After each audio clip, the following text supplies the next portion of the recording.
It's like if they're out of the spirit, or you're waking someone up to the truth. That's a way to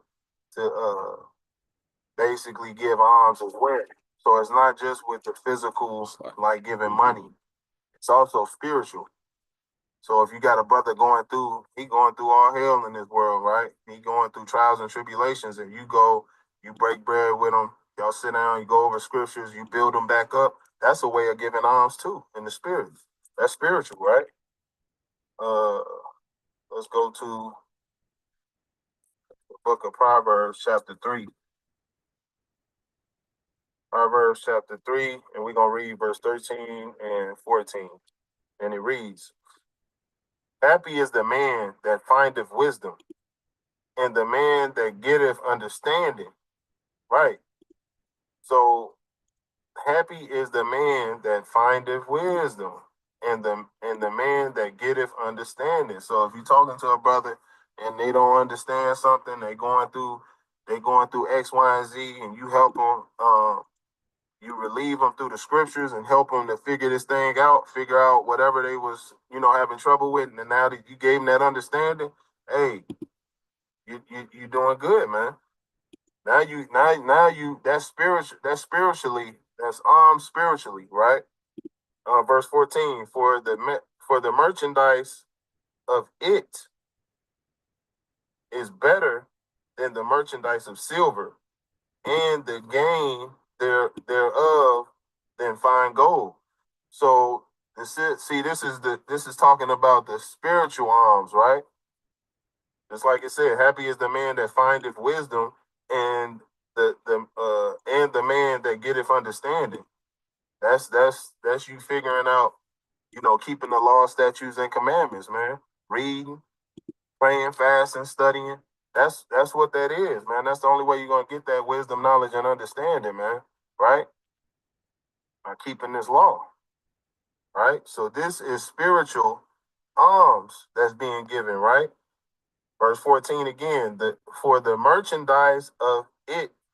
I'm gonna read verse 13 again. Happy is the man that findeth wisdom, and the man that getteth understanding, for the merchandise of it is better than the merchandise of silver, and the gain thereof than fine gold. Right. All right. So let's go to 2 Corinthians chapter 9 and verse 7.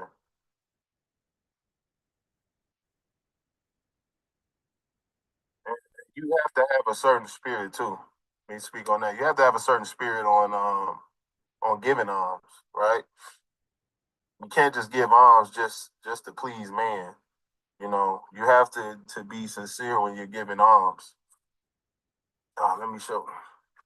People go out and make videos and show them feeding the homeless and giving alms to the people, giving money to people, food, water. It's not about that, right? You got to be sincere about it. That's man pleasing when you go and post it on all the social media platforms. Look at here, guys. I'm feeding the homeless. That ain't it, right? That ain't thus say the Lord, right? This 2 Corinthians chapter 9 and verse 7. Chapter 9 and verse 7. Come. 2 Corinthians 9 and 7. Every man according as he proposed in his heart, so let him give.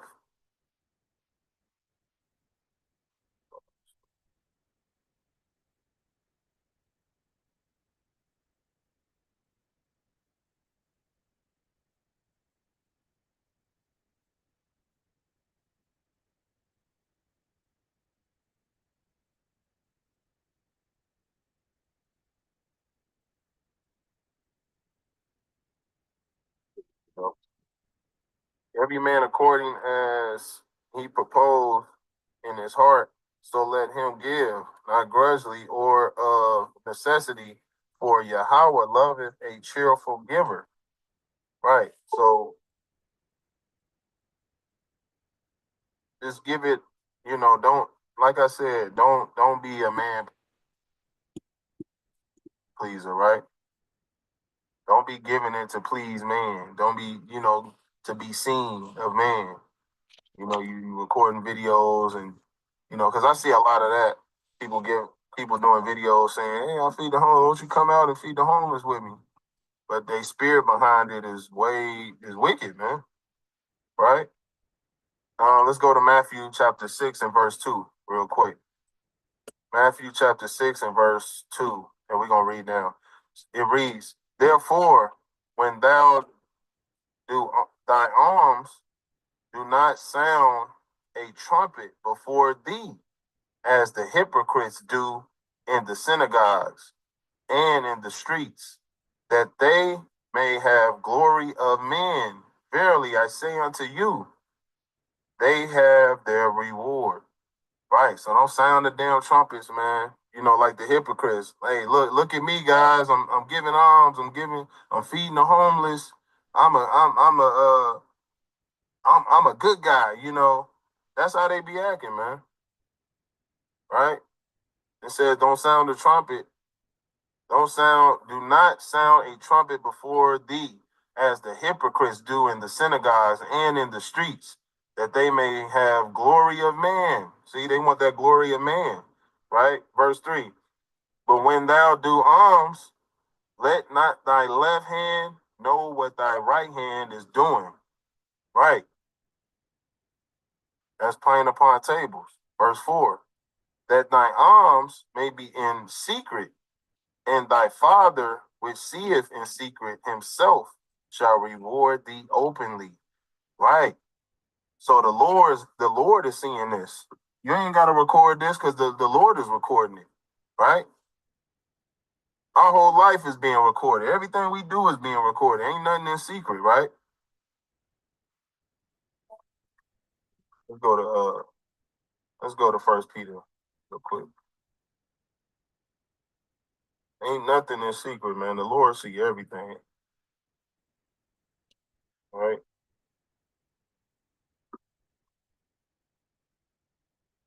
Ain't no need to do all that extra stuff. We're gonna go to First Peter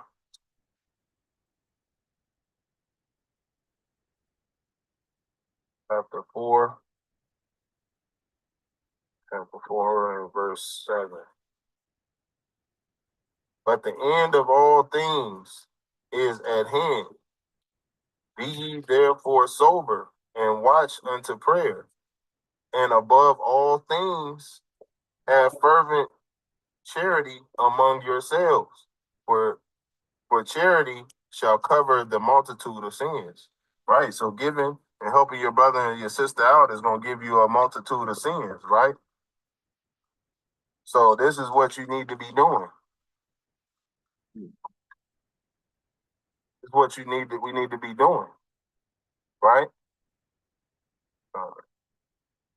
Satan trying to stop me from doing this, man. This dude, lucky. What's going on, Jeff? Yeah. Yeah, I'm gonna kick him. I'm gonna kick him off. Yeah, I got him.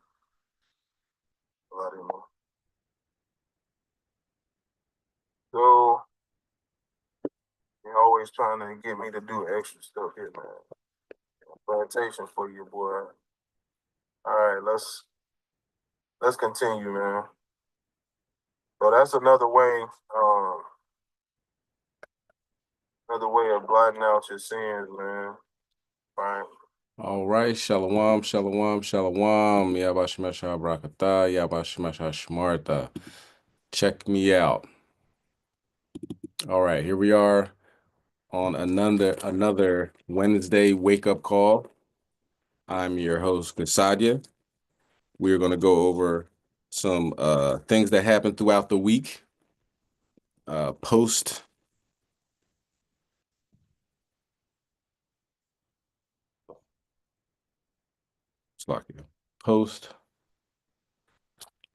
Passover.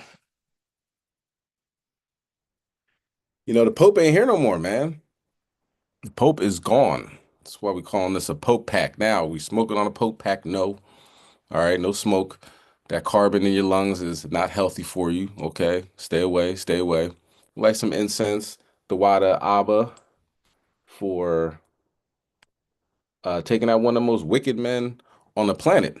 somebody who knows the truth, refuses to tell anybody about it, prays in front of the Black Madonna, all that good stuff, has allegedly miles worth of books and information underneath the Vatican, which of course, nobody else has access to but them, the so-called gatekeepers, right?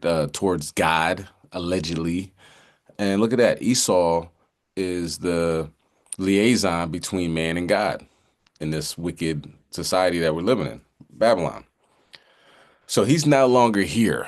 And I've been talking about this for a while. I think back when, Feast of Tabernacles, I'm like, man, wouldn't it be crazy if the Most High kills the Pope during Tabernacles? And oh, wouldn't it be crazy if the Most High kills the Pope during Hanukkah? And I just didn't say it, you know what I mean? For whatever reason, just, he'll take him out when he wants to. And he did. He had double pneumonia in both lungs. He died of a stroke and a heart attack. By Shema Mashiach Yahushai. Wasn't easy on him, you know what I mean? And now that he's down there, like Luke 16, he's probably begging for a drop of water from one of those poor people that he allegedly said that, he cared about, this, that, and the third. But while the Vatican and Rome was sitting on top of gold chalices and diamonds and everything they stole from Africa and other places around the world, people are still poor. People are still starving. You know what I mean? He said he cared about poor people, but did he? No. So pray the Most High is tormenting him. And we're gonna call this Pope Pack. Okay, so first, let's hold on. Okay. First, let's say Fair Use Act, Fair Use Act. This video is protected by the Fair Use Act. This is for educational purposes only. Okay. So the videos on here are protected by the Fair Use Act. Now, speaking of videos, let me get playlists in order. Brother Ari was bringing that out. HY Las Vegas, Mighty Brother, HY Las Vegas, Mighty Camp. Dawada to them brothers for continuing to do this work and push out the word of Yahweh Shem Yahushai. So we're going to talk about a lot of things here, especially in the sports and entertainment section. I mean, we talked about Little Nas X, right? He has like cerebral palsy, Bell palsy, I believe. Haven't had an update on that. And less than. But now you got Lil Uzi Vert getting rushed to the hospital. You have Shannon Sharp going through his thing. Kanye. The people that the Most High, society, Slakia, people that society has put up on a pedestal are now being dismantled in front of our very eyes. Okay. So when it talks about taking the kingdom, you know what I'm saying? The saints of the Most High shall take the kingdom. Now is an excellent time to take the kingdom. Now you're like, okay, by physical violence, should I get my gat and, should I pop the trunk, get the bullets and dump? No, not at all. You should get closer to the Most High God. We can see that the Pope and the Edomites running the world were doing a terrible job. And the Most High is taking away the Pope. Now it's time, a void is there, right? So we should get ourselves in order to fill that void. Now, of course, we know Yahushua is going to come down and he's ruling. You know what I'm saying? He has dominion on everything. But we got to get out of our mind state of, like our ancestors in the wilderness. Oh, I wish we can go back to Egypt and they had cucumbers and garlic there and real slave mentality. We got to get far away from that and get into a more kingly approach. Okay. More princess like, if you will. All right, so we're going to start with Ecclesiasticus chapter 10 and verse 7. Once again, disclaimer, we are not smoking on the Pope pack, okay? But the Pope is dead, and, you know, the scriptures talk about us dancing in the blood of the wicked, okay? And like the elder was bringing out about Queen Elizabeth, if she dies before we have our spiritual power, plan on revising her, so to speak, and bringing her to work, okay? She's gonna have to lift 500 to 600 pounds of cotton a day, if not more. Okay. Same thing with this guy. You know what I'm saying? He might have, checked before we got our spiritual powers, but he's gonna have to work because he came in the name of the Most High God. And what did he say? He was talking more about, oh, homosexuality ain't so bad. You know what I mean? God loves everybody and all this other stuff. And it's like, no, no, no, no. There's scriptures on that. And if you're trying to reinvent the wheel or reinvent the Bible, you're gonna pay dearly. I'm sure that process is starting right now. All right, so Ecclesiasticus chapter 10 and verse 7. Pride is hateful before Yahweh and man, and by both doeth one commit iniquity.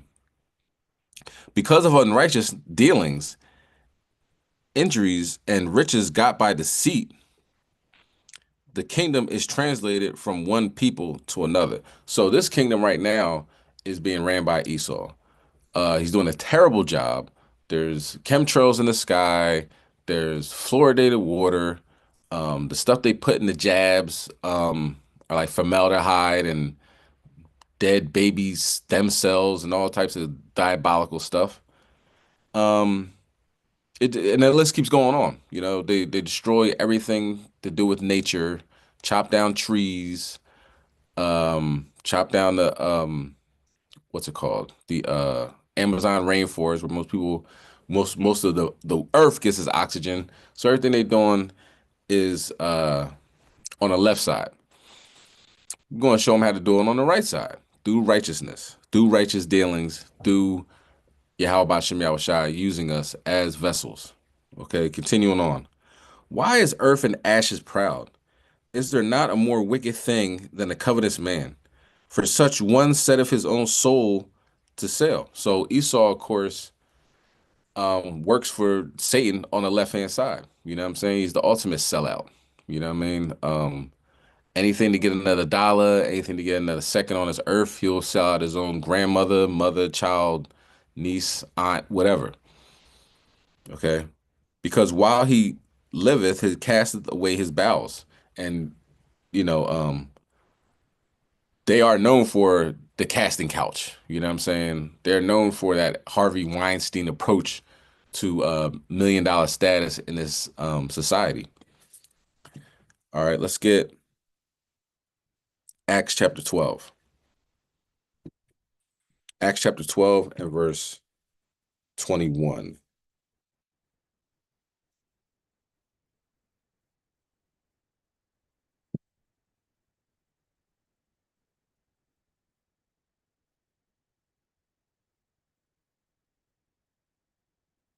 And with this guy, the Pope, right? He's saying that he is pretty much God on earth. If you haven't been raised or learned about the Catholic ideology, the Pope is pretty much God walking on the earth. You know what I'm saying? That the Trinity is, God, Christ, and the Holy Spirit is one person. He manifests himself on the planet.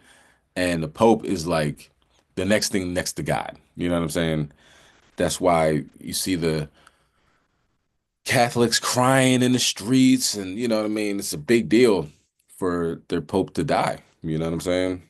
This is like God dying, right? In their eyes. So let's see what happened. Read about the um what Herod had had done and what this Pope has done as well. So we're gonna start verse 21. And upon a set day, Herod, arrayed in royal apparel, sat upon his throne and made an oration unto them, and that will be like a public assembly, right? Verse 22, and the people gave a shout, saying, 21. What's that?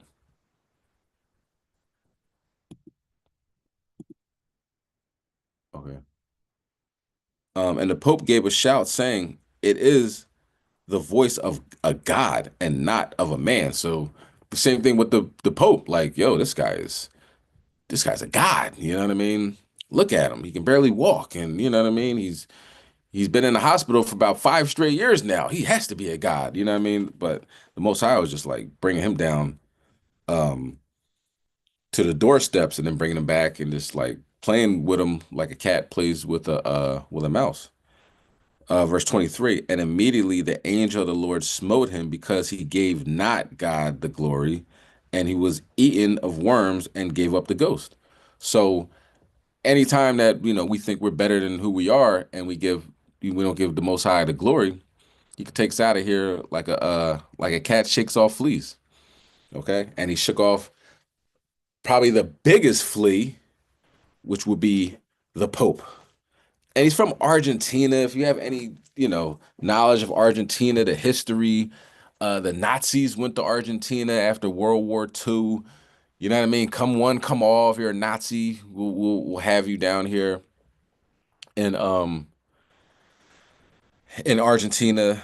Argentina brags that they have no Negroes in Argentina. You have to go to Brazil to get your Negroes. They pretty much systematically erase them all through disease, war, putting them on the front line. Um, and probably a bunch of other things that, only the Nazis know, and that's one reason why Americans that, Edomites that can afford it go down to Argentina or New Zealand, but they go to Argentina to, dig holes in the ground. They need bunkers for this coming World War III. You know what I'm saying? And if they could go to Mars, they would. They can't, so now they're digging holes. All right. Let's continue on. That is the top story. The Pope is no longer with us. He is getting beat up, hopefully daily, by the angels of the Most High God. Let's continue on. Chariot news. What's going on with the chariots? Something that we can agree on a lot. All right.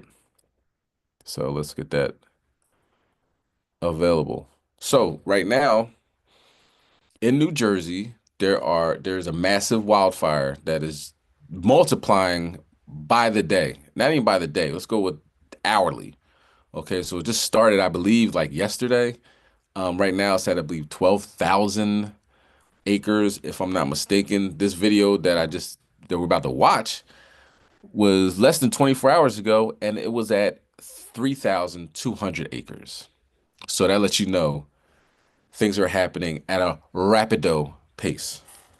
All right, let's get Joel chapter 2, verse 1.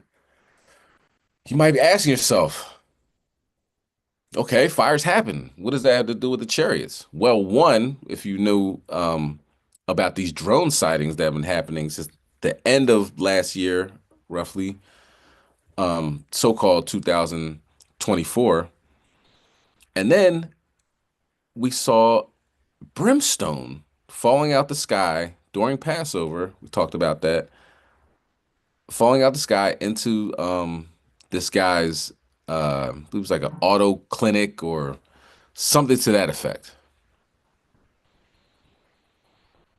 And you can see the fire coming out the sky. Of course, everybody has a Ring camera, so forth and so on. He had cameras in his building, in his business. So now we got brimstone falling out of the sky, along with these drones, quote unquote drones, or really UFOs. They're unidentified. We have a feeling who they are, right? But they couldn't follow them. They couldn't get a frequency. It had no heat signature. Couldn't drop them out the sky. None of that. And now all these things continue to happen in New Jersey, which, anything about the name New Jersey is short for New Jerusalem. I guess Esau thought they could name it New Jerusalem and make it feel like, yeah, this is the promised land. Well, Most High is destroying it. Okay, because also New Jerusalem, New Jersey also had Nazis um, in their ranks as well. All right, Joel chapter 2, verse 1. Blow ye the trumpet in Zion and sound an alarm in my holy mountain. Let all the inhabitants of the land tremble.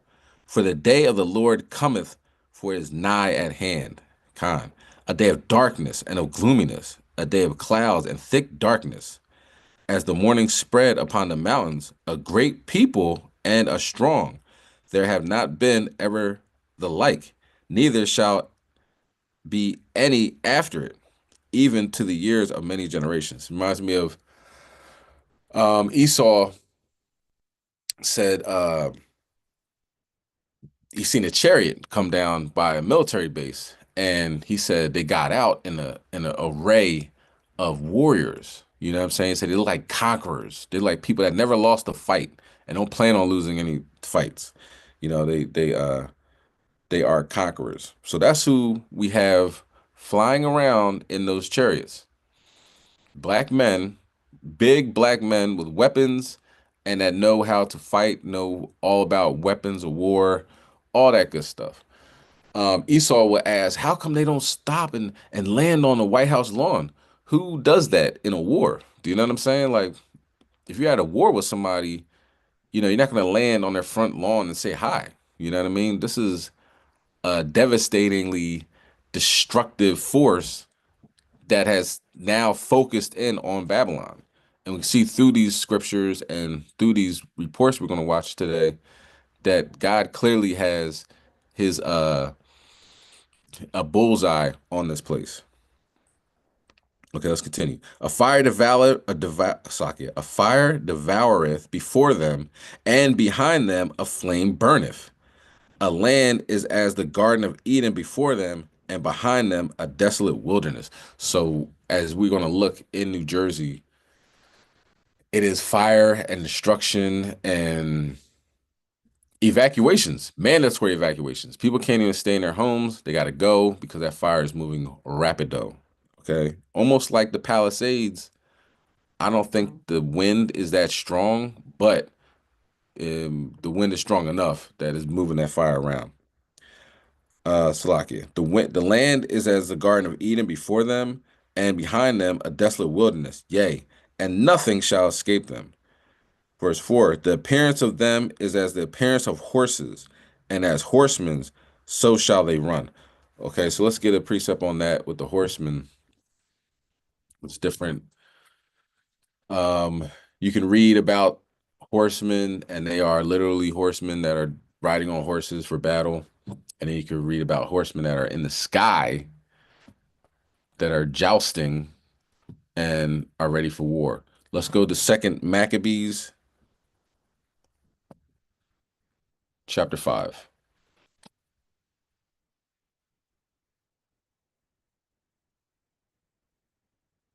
All right, this is the book of Second Maccabees, chapter 5. I'll start verse 1. About the same time, Antiochus prepared his second voyage into Egypt, and then it happened that through all the city, for the space almost of 40 days, there were seen horsemen running in the air, in cloth of gold and armed with lances, like a band of soldiers. Verse 3. And the troops of horsemen in array encountering and running one against another with shaking of shields and multitude of pikes and the drawing of swords and casting of darts and the glittering of golden ornaments and harness of all sorts. Verse 4. Therefore, every man prayed that that apparition might turn to good. So, one thing Esau doesn't get, he thinks that he sees a cherry in the sky. It's a beautiful thing. You know what I mean? Take out your phone, take out your camera. I can't believe I'm seeing this. This has to be an accident, blah, blah, blah, right? It is a beautiful thing, but one thing our ancestors knew was either they're coming here to destroy, they're 9 times out of 10, they're coming to destroy, right? You just want to make sure that they're not here to destroy you. That's key. You know what I mean? So Esau doesn't get that part. We have to acknowledge that and understand when we do see these things, it's time to get closer to the Most High God. Pray, fast, do what you got to do. Of course, not fast during a feast day, but fast, do what you got to do to get closer to the Most High God so you don't take on that judgment that's obviously approaching. So let's see what's going on in New Jersey.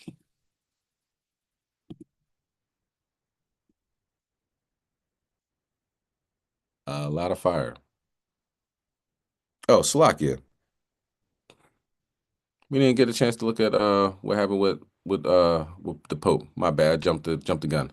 Let's check out what's going on with the Pope pack. Let's bring in Fox and Friends co-host Brian Kilmeade. Brian, good morning to you. Thank you so much for hopping on set with us. This isn't the first time you've covered the passing of a pope. So what are your reflections right now? I mean, John Paul II was the most titanic. I mean, this guy was iconic. He was the first to travel. He added so much personality in life, combined to take down communism. You talk about a guy that transcended politics and the papacy. I think it was him. And then the extraordinary moment when Pope Benedict says, "Hey, I'm alive. I'm okay, but I think it's time for me to step aside." And when he steps aside, you think about how conservative he was and how traditional he was. He was the biblical scholar. He was the one to go back in history. He was the one to what he thought would be even less mainstream. Look at those guys. They look, no, you can't see it on Clubhouse, but if it looks like one demon smiling at another, that's what it looks like. The one Pope Benedict and Pope Francis, I guess, in their exchange of power. And if you remember the time that he left, the Vatican got struck by lightning, I believe twice. Doesn't happen every day, so I think we all know what that's about. Most High God, he's not pleased with these people. All right, and they're run by Satan. You know what I'm saying? But it's gonna be a time where they're not gonna have that power and influence that they once had. And at this point, there is no pope. Let's continue.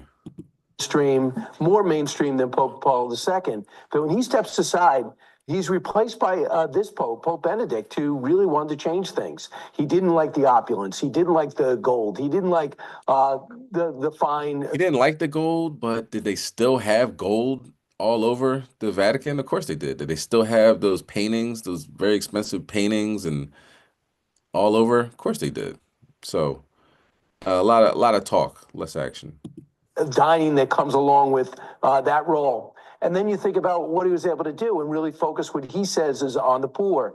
And he was a big critic of President Trump. He has been in the past. He is extremely critical of our immigration policy. He had less than a 5-minute meeting with J.D. Vance less than 24 hours ago. He thought when it comes to climate change, that was something that he really wanted to focus on. And obviously, that's never been a priority here. But you can't think about anything but in the terms of a human being. He's as good as it gets. He gave his whole life for other people. He gave his sole focus to the poor. When he got to this job, he didn't use it to consolidate power. He used it to disperse it.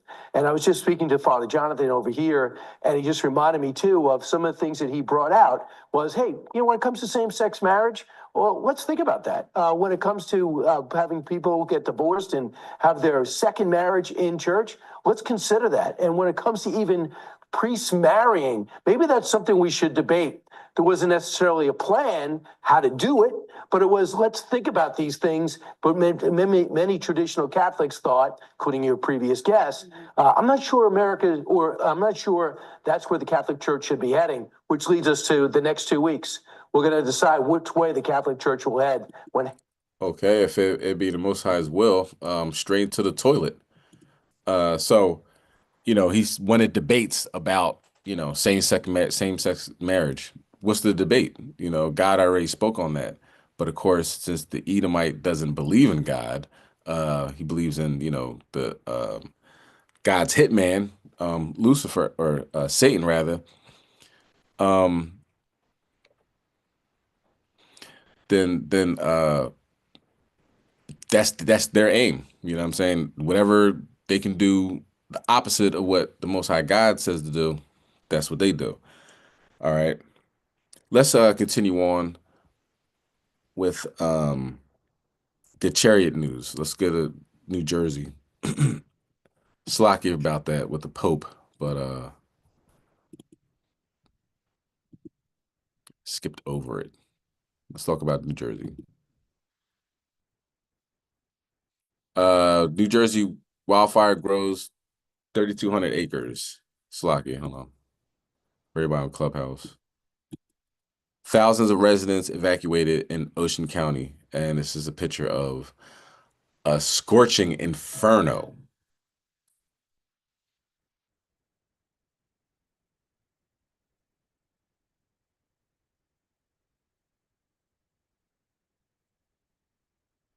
It can actually, it looks like actually like the gates of hell, if you want to be honest. Different zones just on fire. Everything else is orange and black. Looks like there's circles of fire.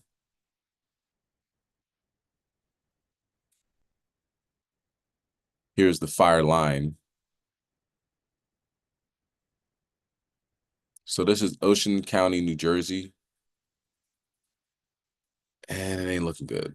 I don't know how much is contained now. I know as when I did this lesson yesterday, it was 0% contained.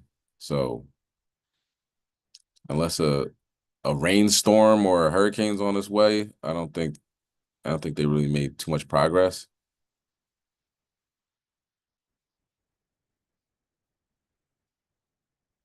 But New Jersey is now on fire.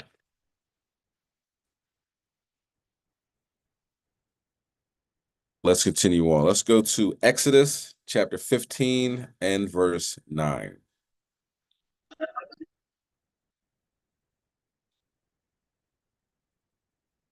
So we talked about what happened in Rome. The Pope didn't make it. He is now a pack.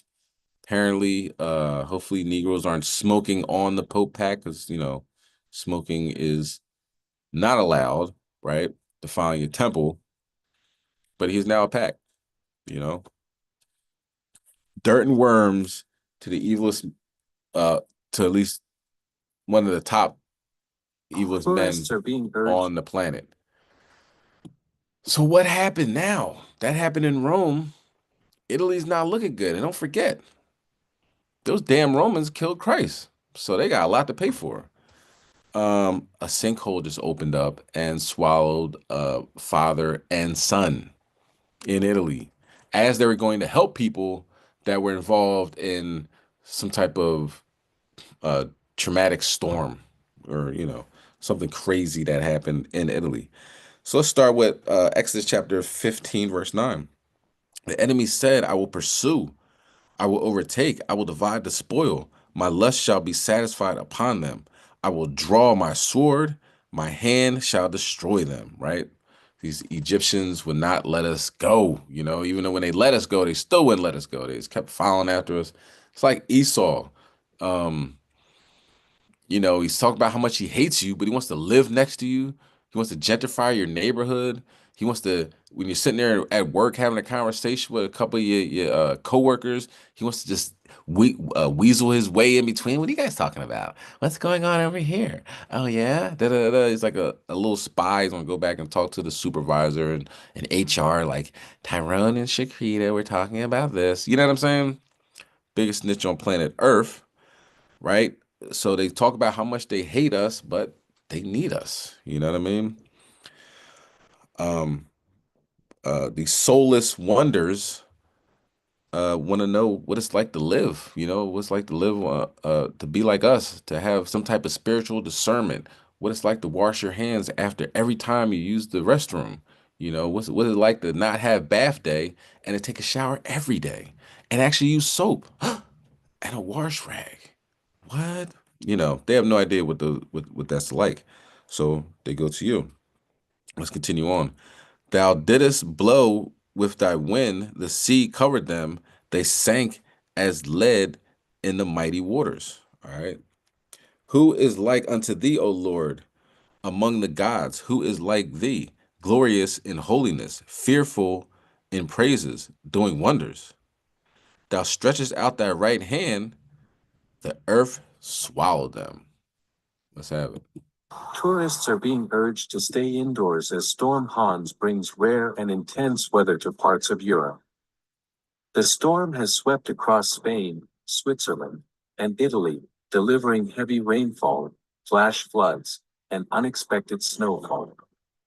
In the Italian town of Valdagno, a father and son, Leon and Francesco Nardi, sadly lost their lives when their car was caught in a sudden sinkhole.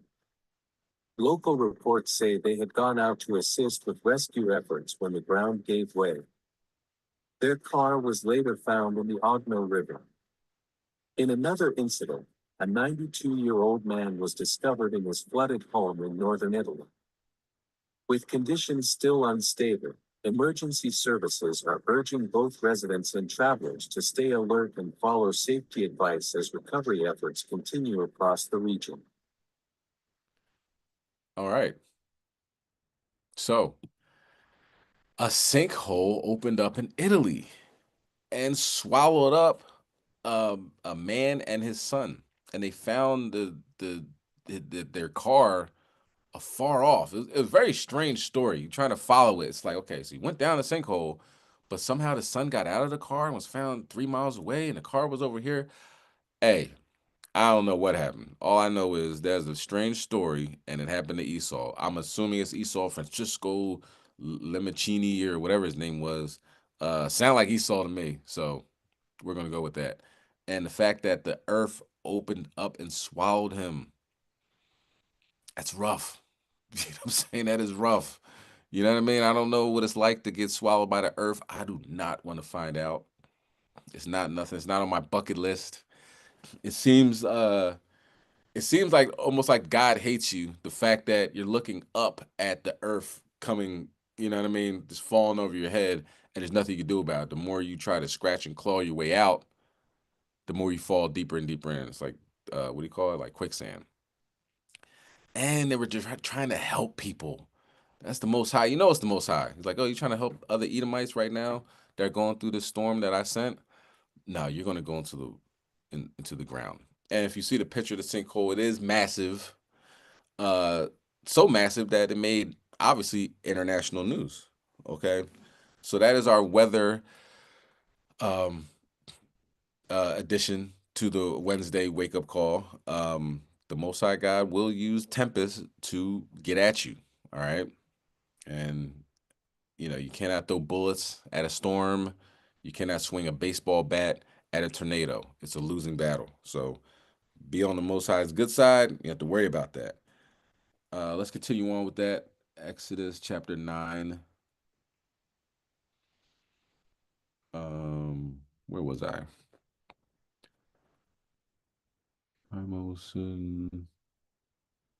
Okay. Oh, Slakia. Chapter 15.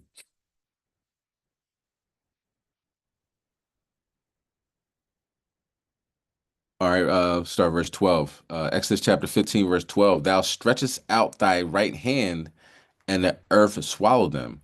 Verse 13. Thou in thy mercy hast led forth the people which thou hast redeemed. Thou hast guided them in thy strength unto thy holy habitation. Continuing on. The people shall hear and be afraid. Sorrow shall take hold of the inhabitants of Palestine. So, you know, you're going to hear these things. You're going to be shook. You know, there's people knew these people. You know what I mean? People, oh, that's my next door neighbor. You know what I mean? He got swallowed up by, he was a good guy. He went to church every Sunday. You know, he was able to kiss the Pope's ring back in 85. You know what I mean? And that doesn't mean anything because God swallowed him up. All right. Very, very public too. It's not like they died in their sleep. They got eaten by the earth. That's pretty bad. Continuing on. And who else is going to catch it? Who else is going to be scared? So we got Palestine, right? So-called Arabs. And then the dukes of Edom shall be amazed. You know, Esau's like, oh boy, am I next? Most High willing. The mighty men of Moab, trembling shall take hold of them, right? Those prideful Chinese. And the inhabitants of Canaan shall melt away, and the Africans. That just leaves pretty much everybody. You know, those heathens got a lot to pay for, and now they're put on notice. There's planes falling out of the sky. The earth is opening up and eating them. Where do we go from here? Large earthquakes? Of course. There's a 6.2 magnitude earthquake in Turkey today. We'll get to that. On our international segment, let's see what we got on the list, right? Apparently in Pakistan or India, Slovakia. In India, there was a large scale terror attack, which, to my understanding so far, about 26 people have perished. Now, the people that have done it or alleged have done it, I believe, are the Pakistanians. Thing about the Indians and the Pakistanis, they can't stand each other. And I use that as an example when people talk about we're Africans or whatever like that. You look at an Indian and a Pakistani, you really can't tell them apart. Maybe you can, I can't. They all look the same to me, right? But they're totally different, you know, people. They hate each other, in fact. So when it comes to, oh, we're Africans, we kind of look like them and this, that, and third. However you look to somebody doesn't necessarily mean, what your nationality is and what your spirit is about. Let's go to Mark 13, verse 7. So as J.D. Vance, our vice president, shows up to see the Pope dies the next day. This guy goes to India to meet with Modi or whatever his name is, the prime minister or leader or whatever of India, and it's a terrorist attack. Esau is just a damn devil. You know what I mean? That's what it comes down to. Wherever he goes, trouble follows. But I have no problem with that. You know what I mean? That the Pope died and that a terrorist attack happened in India. I'm all for it. If you guys seen that video, it was an Indian woman saying nigga, nigga, nigga. She just kept cursing and everything. And the woman was filming like, you're serious? And she was very proud and very vocal about her hate for so-called African Americans. I believe they identified her. I don't know if she got fired yet, but if the Most High killed 20, 30 plus people because of that racist Elamite, I'm good with that. Okay.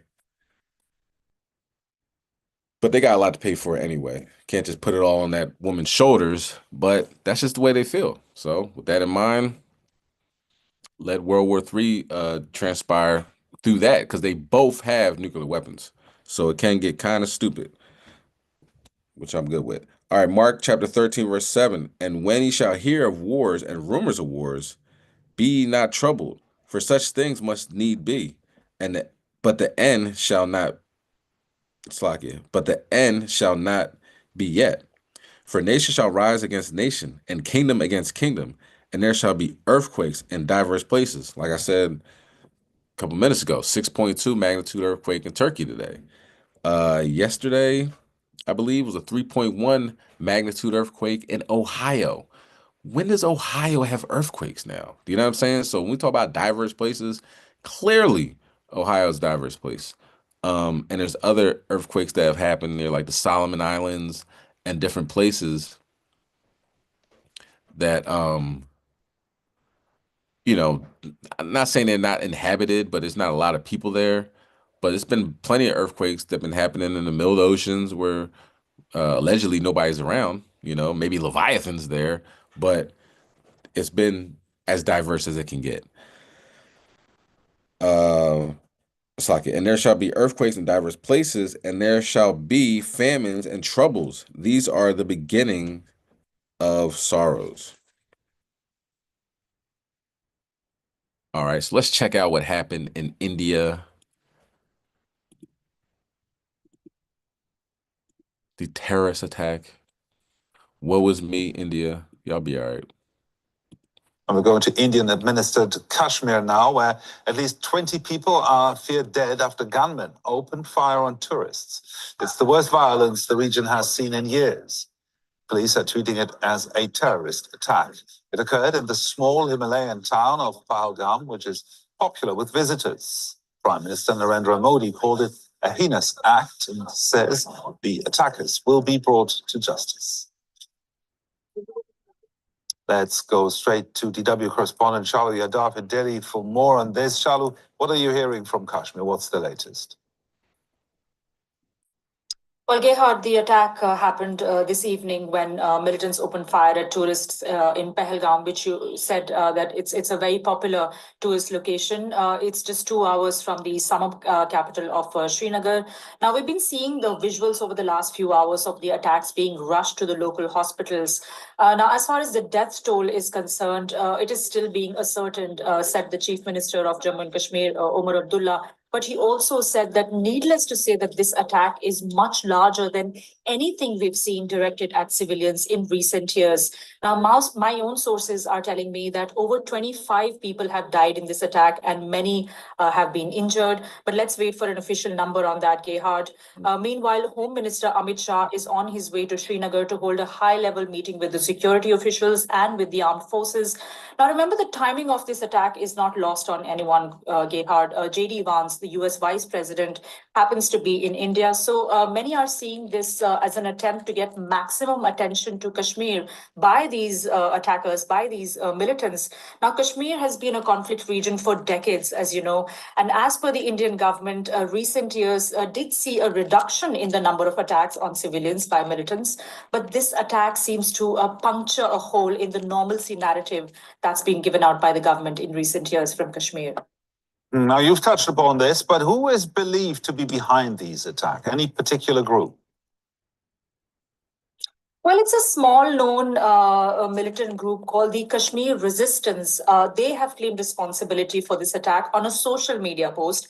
We can't independently verify the veracity of this post, but it expresses discontent over the fact that over 85,000 outsiders have been allowed to come into Kashmir and settle in, which is leading to a demographic change in India's only Muslim majority state. Now, remember, Gerhard, in 2019, the Indian government had taken away the autonomy of Indian administered Kashmir, which led to giving of domicile rights to non-Kashmiris to come and settle and work in the region. Now, there has been discontent amongst the locals about this move. So that is being seen as the reason behind this attack. But we'll let you know more as we hear from the government officials. So what reactions have we seen or heard so far? Well, strong reactions have been coming in from the Indian government, ranging from the Prime Minister to the Governor of Jammu and Kashmir to the Home Minister, and they've all said unanimously that this will be taken very seriously and these attackers will be brought to justice. You've quoted the Prime Minister's tweet, which said that the evil agenda of these terrorists will never succeed. Our resolve to fight terrorism is unshakable, and we will get even stronger with that resolve. Now, along with the official reactions, a lot of reactions are also coming in from local Kashmiris who are dependent on tourism for their bread and butter. Remember, tourism is the single source of money of livelihood for most Kashmiris. So they are expressing a huge amount of discontent over this attack, saying that this will lead to a dip in the number of tourists. And remember, it's the onset of the summer season when Kashmir sees hundreds of thousands of tourists thronging to the region. So that is going to take a hit now. Our correspondent, Shalu Yadav in Delhi. All right, if you can see on Clubhouse, this woman, whatever her name is, she has a dream catcher in the background. Like the thing about these Elamites, man, they are the heathens as far as idol worship goes. It'd be floods. You see them carrying their little their idols with them. They got their pants legs rolled up in the water, and they're just carrying their idols. And also very dirty, man. I see this video. They're walking around. Tariq Nasheed said this is an Indian public pool, but I would hope not. But it didn't matter. They're all swimming in there. It was so dirty and disgusting and nasty. It looked like it's like you go into the sewer or the suey hole and you take a dive. You swimming in there like Teenage Mutant Ninja Turtles. You know what I mean? Don't care about the ooze or nothing like that, because that's normal to them. So these heathens, man, they need help. They don't know how to clean themselves. They're shooting up cashmere, you know what I mean? A cashmere sweater looks all nice and proper, and you put your cashmere sweater on, put some fringes on that John, and step out for the night. They're ruining cashmere, you know what I'm saying? They're shooting it up, and because they said the majority is Muslim, but more people are coming in. So apparently they're having issues with immigration as well. So let that fight continue on. All praises to the Most High. Let's see what's happening over here um, in the United States, the United Snakes of America. All right, that was our international news segment with Kashmir. Let's get into some Trump talk. Trump was talking heavy, came out running the first 100 days. His hand was hurting. He wrote so many executive orders. He had Elon Musk being the president while he took the back seat to be almost like the vice president. We all knew that wasn't gonna last because Esau's a very proud man. He never keeps himself at home. He has to be, especially Trump. Somebody like Trump, he has to have credit for everything that happens. So the minute other people start giving credit, oh, Doge is doing this, Elon's doing that, it wasn't gonna last. And that's all praise to the Most High that he would separate them like that. You know what I mean? Bring them down to their knees, and that's happening right now. Tesla's stock is down like 71%. It's crazy. People are burning Teslas. They're putting phallic symbols on the side of them and cursing, foul language, spray painted on the Tesla, Molotov cocktailing the Teslas, and it makes you not want to buy a Tesla. You know what I'm saying? If you were thinking about buying a Tesla, it'd be probably one of the dumbest things you could do. Insurance probably won't even cover it. You know what I'm saying? They're like, "Yo, look, we can't afford this. You got this $150,000 cyber truck, look like a damn trash can, Slovakia, but you might like it. And we can't afford somebody just with a $3 worth of gasoline and a match can take down this $150,000 end of the world vehicle." Well, this is what's happening in 2025. All praise to the Most High. Let's get Isaiah chapter 47 verse 10. The Wada Abba. Remember this guy? Remember he's giving the Nazi salute and he said, "I'm giving you my heart." What did he say? He doesn't have autism. He has something where he's like, "Oh, that's why it's my way of thinking. I didn't realize that since I come from a whole line of Nazis and Nazis love me, that if I give a Nazi salute, I'm really just giving you my heart." Well, I would say, did the Nazis give people their heart? That might have been the whole reason for the salute anyway. So you didn't actually say you're not a Nazi. You just said, "I'm just giving you my heart." Well, didn't end up good. Within a couple of months, trillions of dollars being lost in the market, in the stock market, and Tesla is greatly affected by that. We're gonna watch a video with that. Isaiah 47 verse 10, "For thou hast trusted in Shalaki, Khan." I got you, King. Shalom. Oh, Shalaki Shalom. for the tardiness. Yabashim Yashar Barakathon. Yabashim Yashar Barakatah. Shalom, King. Shalom, King. This is the book of Isaiah, chapter 47, verse 10. "But thou hast trusted in thy wickedness. Thou hast said, None seeth me. Thy wisdom and thy knowledge, it hath perverted thee. And thou hast said in thy heart, I am, and none else beside me." That proud Edomite spirit, nobody else matters but me. I could do whatever I want. I trust in this wickedness. They go out into the middle of the woods at 3 o'clock in the morning and conjure up demons while you're asleep and dreaming and, getting your rest for the next day, adventures that happen in Babylon.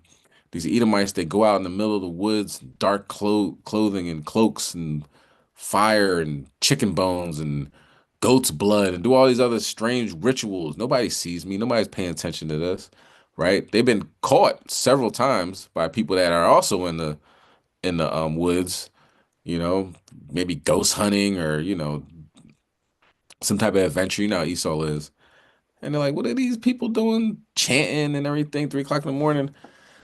You're like, "Who are these people?" Well, they're your teachers, your judges, police officers, your friendly neighborhood uh, billionaire, Elon Musk, and all that. You know what I mean?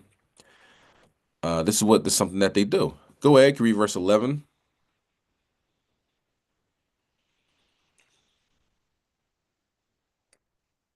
Verse 11.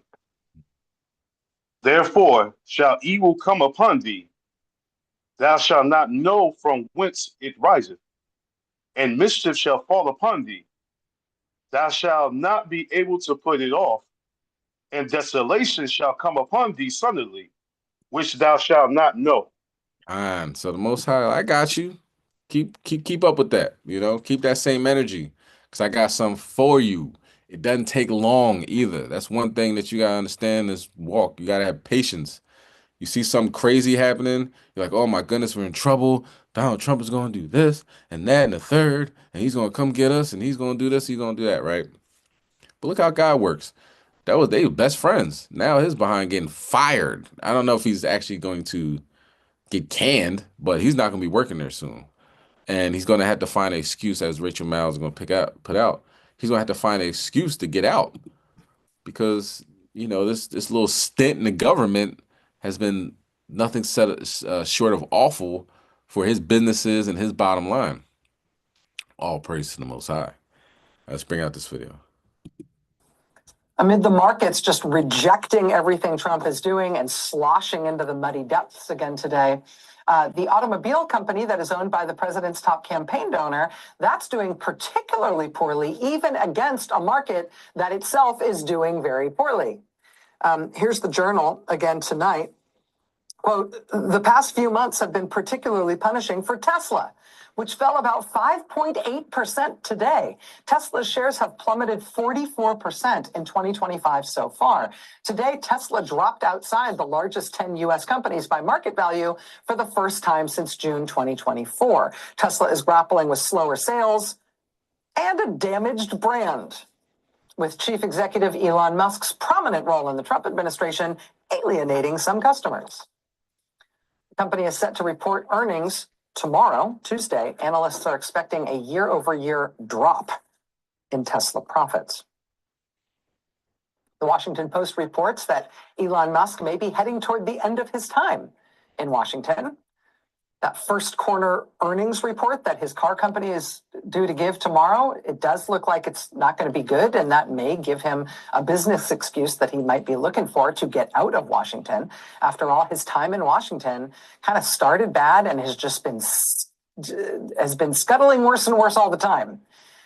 His Department of Government Efficiency, DOGE thing, is a mix of embarrassment for its errors and its palpable confusion, and horror and anger for how much damage it is doing to the U.S. government, with really nothing positive to show for itself at all. Even if the whole idea of DOGE was cutting spending, the Trump administration is spending more on a daily basis than the Biden administration was. So even if the whole good idea of DOGE is less government spending, it has absolutely failed at that, with Trump spending more than Biden did. Musk's cocky assertions about 150-year-olds getting Social Security were immediately debunked and showed him to just not understand the data he was looking at, which is very embarrassing for a man whose whole brand is, look how smart I am. Musk's time in Washington has been marked by White House officials snarking anonymously to the press, like Rolling Stone magazine, about the perception by some in the White House that Mr. Musk appears to be high all the time. Also, that he's possibly the most annoying person on the planet. I keep using the word annoying, but the word doesn't do the situation justice.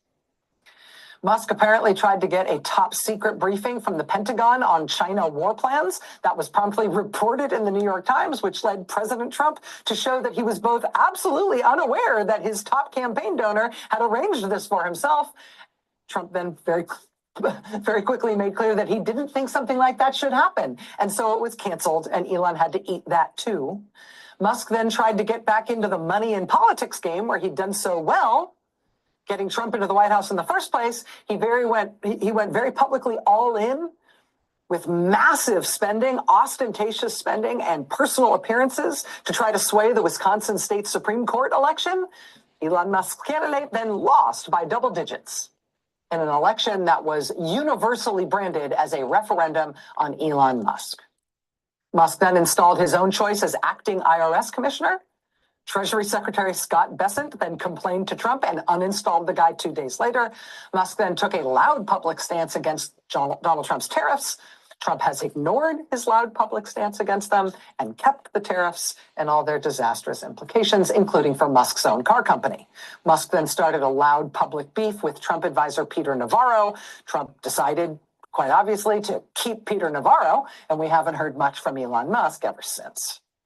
Now, the Washington Post reports this weekend that Elon Musk's signature move in Washington, that whole tell me 5 things you did last week or you'll be fired government email, that email goes out sometimes weekly now to government employees, but people just ignore it. It's being ignored by multiple, if not most, agencies in the government because Elon Musk no longer really seems to have the juice to do anything about it.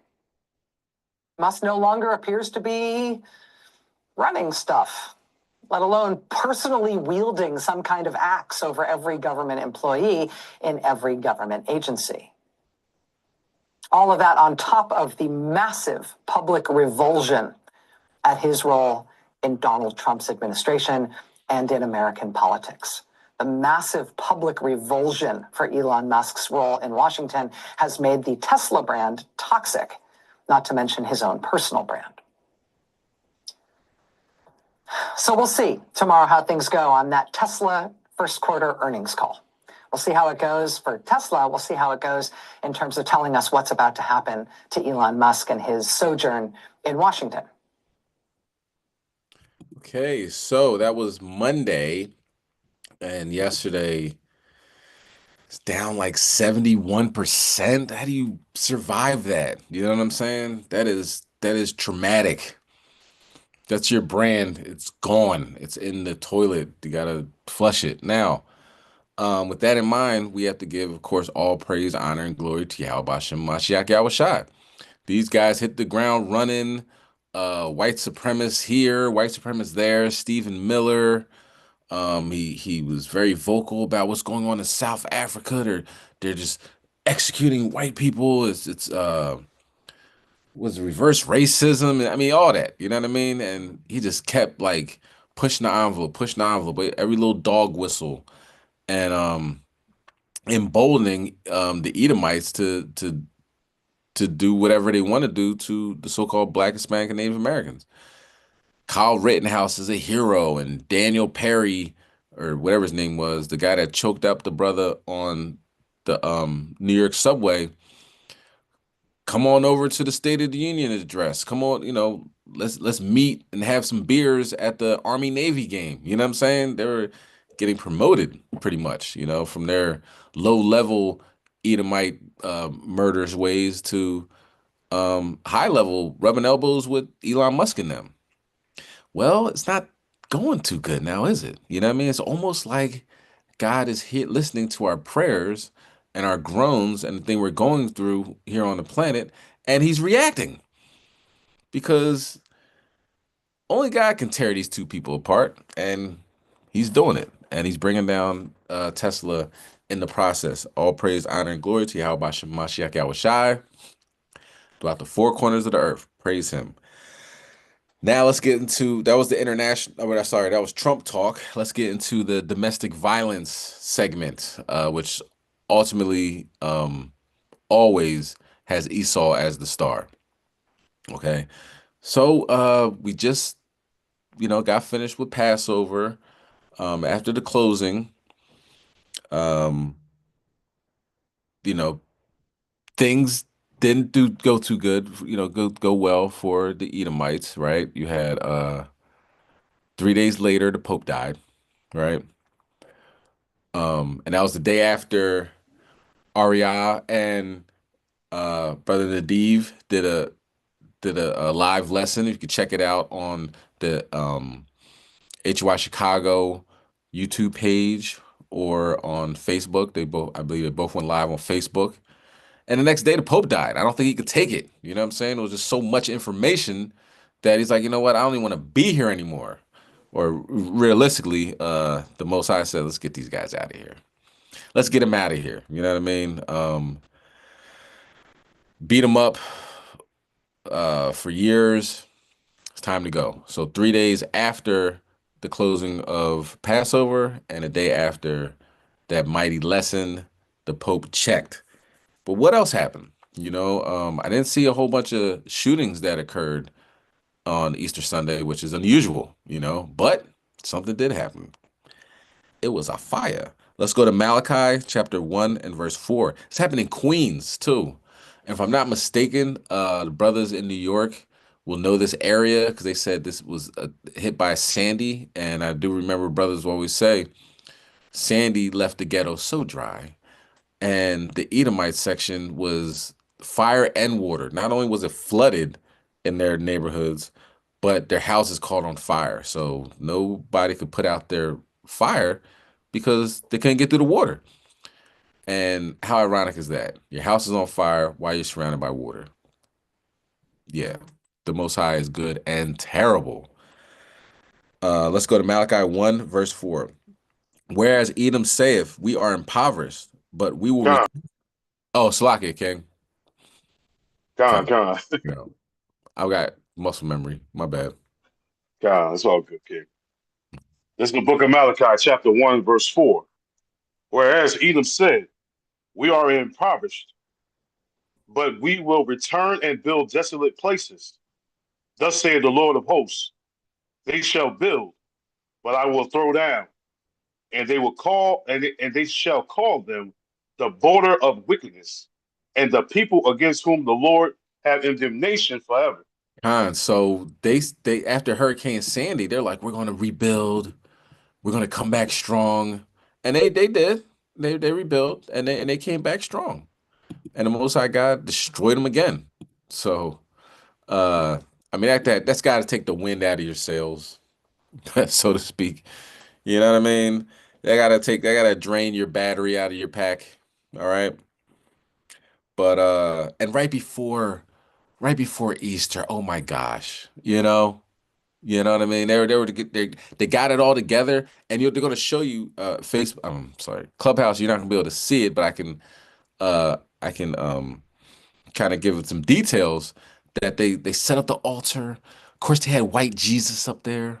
You know what I mean? They had the Virgin Mary up there. White. Everybody was white.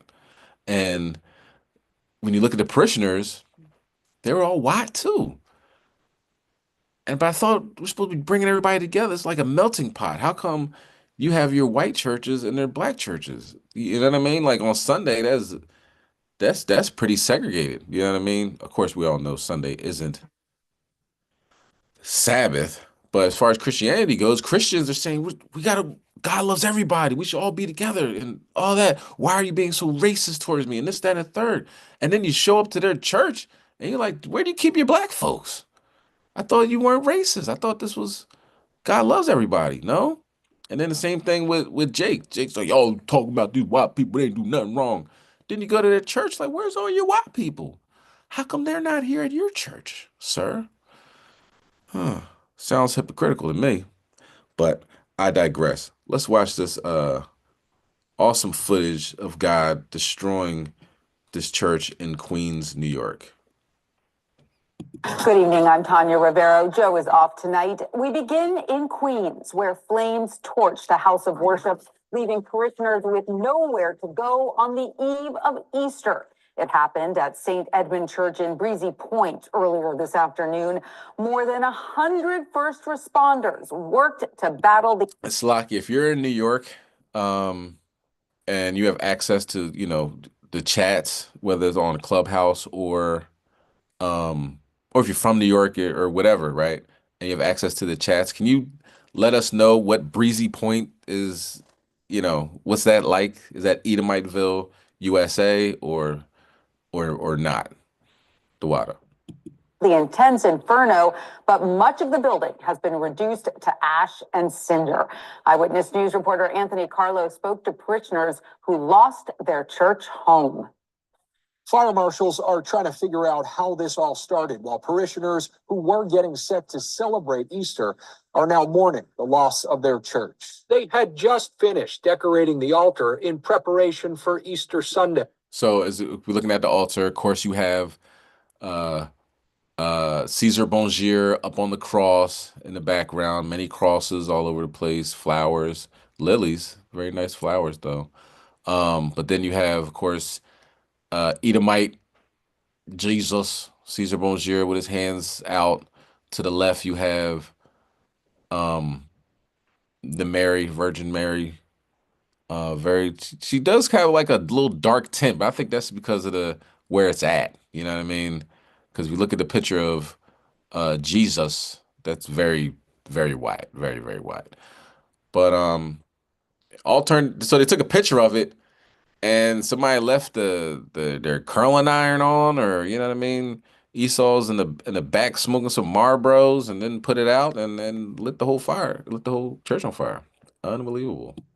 This is awful. Only a short time later, at around 2 p.m., a ball of fire burst from the back of St. Edmund Church. Everything sacrosanct left in ashes. The pews that would have been packed with parishioners covered in soot. It's the holiest season there is in the Catholic Church, and it is devastating for it to happen. The community of Breezy Point is as tight-knit as they come. Houses sit only feet from the church, and now the debris. Kelly has been a parishioner for 17 years. One of my friends he came by to see the fire, and he said he's supposed to get married here on December 5th. They watched helplessly as firefighters worked to extinguish the flames and carried holy statues from the ruins.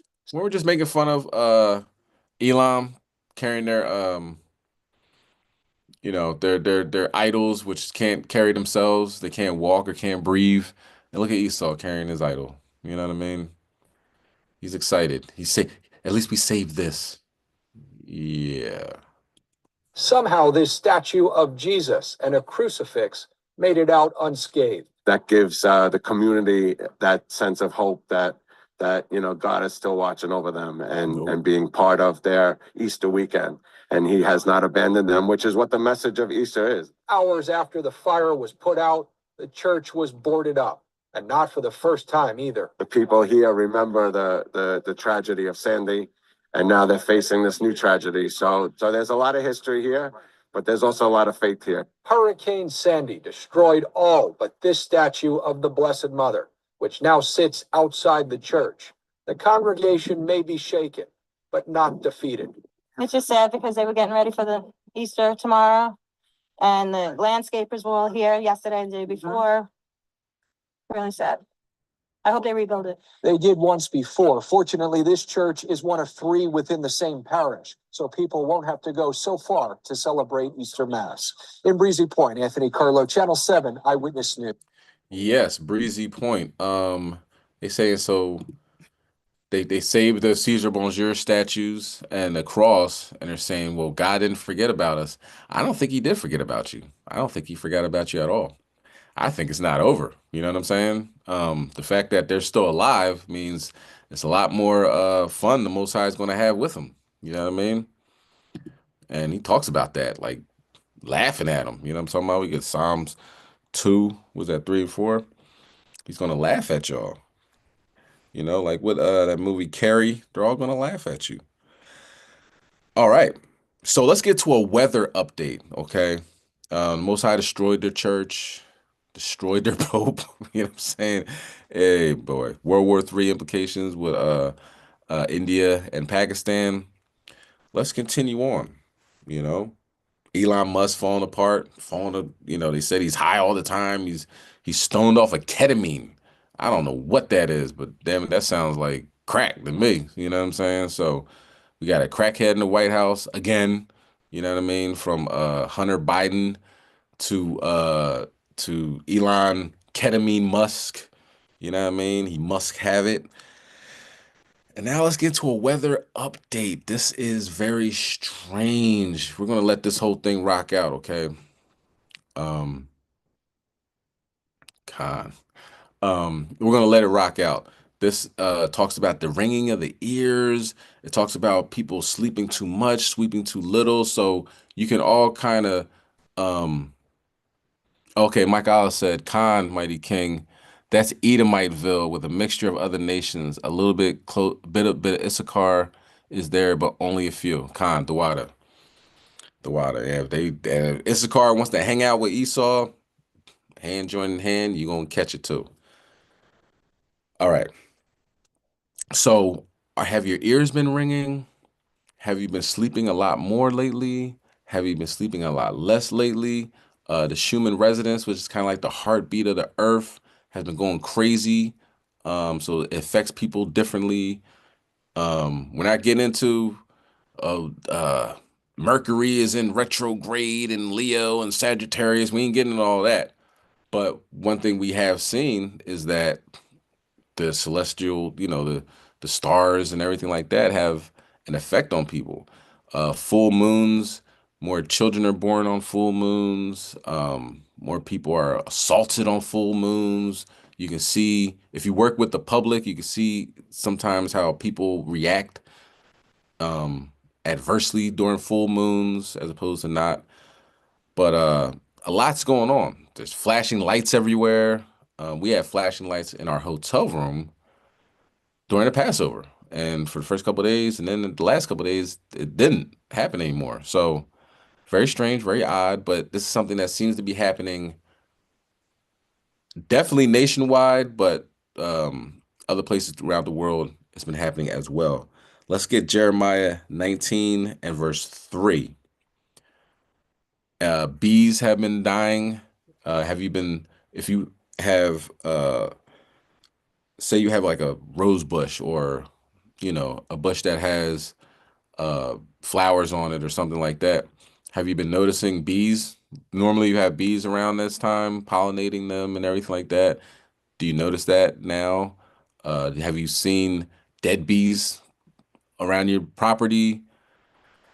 That's an indicator of this place is going down. You know what I mean? We actually need the bees, and the bees are falling apart. The whales are falling apart. A lot's going on. So we're going to let this rock out. It's about 10, 15 minutes long, but a lot of information. And spy balloons, apparently, are in the air. Didn't see that when they were talking about Donald Trump, but we got the information here. We're going to bring it out. Khan, can you bring that out, King? Jeremiah 19. This is the book of Jeremiah, chapter 19 and verse 3. And say, hear ye the word of the Lord, O kings of Judah, and inhabitants of Jerusalem. Thus saith the Lord of hosts, the God of Israel, behold, I will bring evil upon this place, the which whosoever heareth, his ears shall tingle. So there's some tingling ears going around, and the Most High is bringing evil upon not only America, but it's worldwide. But it seems like he's definitely got his bullseye on Babylon. So let's check out this. Like I said, it's about 11 minutes long. We're gonna let it rock out. Stuff going on around the world in both the northern and southern hemispheres, eastern and western hemispheres.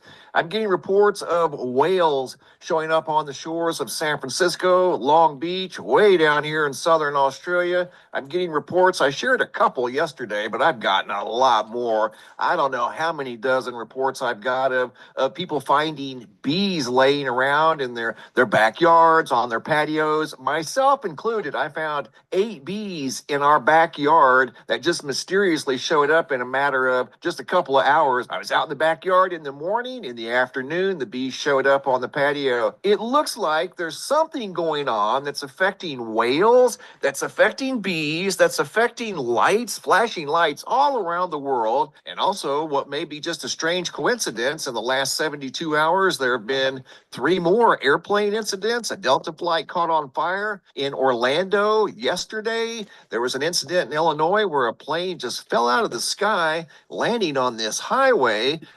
Ironically, the plane, 4 people from Wisconsin were killed on Saturday when their private single-engine plane crashed in the field near an airport in rural Illinois after reportedly striking power lines.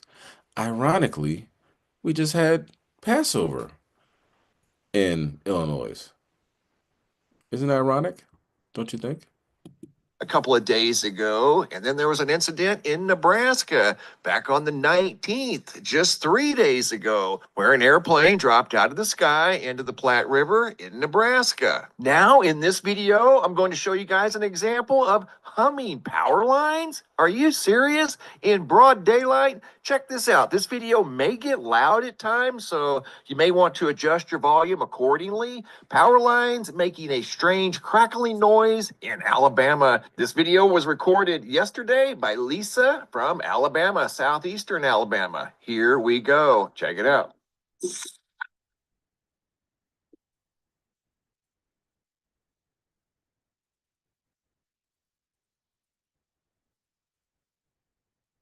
Are you serious right now?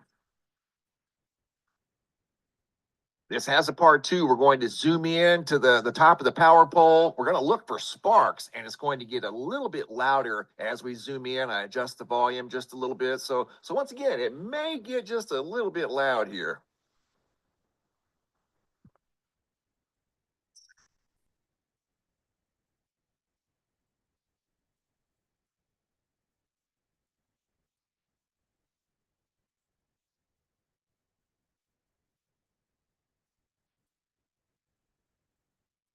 Is this what's affecting the lights? It's as if these power lines are trying to tell us a story. There's definitely something sweeping the earth that the creatures of the earth are feeling. For instance, whales. Here's the fifth whale that's washed up on the shores of San Francisco Bay. It's happening down in Long Beach. Down here in Australia, now more than 150 whales along the shores of Tasmania. There's something going on that's sweeping the earth. Lights are trying to tell us there's something going on as they're flashing, malfunctioning on a very large scale all around the world. Here's one of the weirdest examples I think I've seen yet, or at least it ranks right up there. Check this out.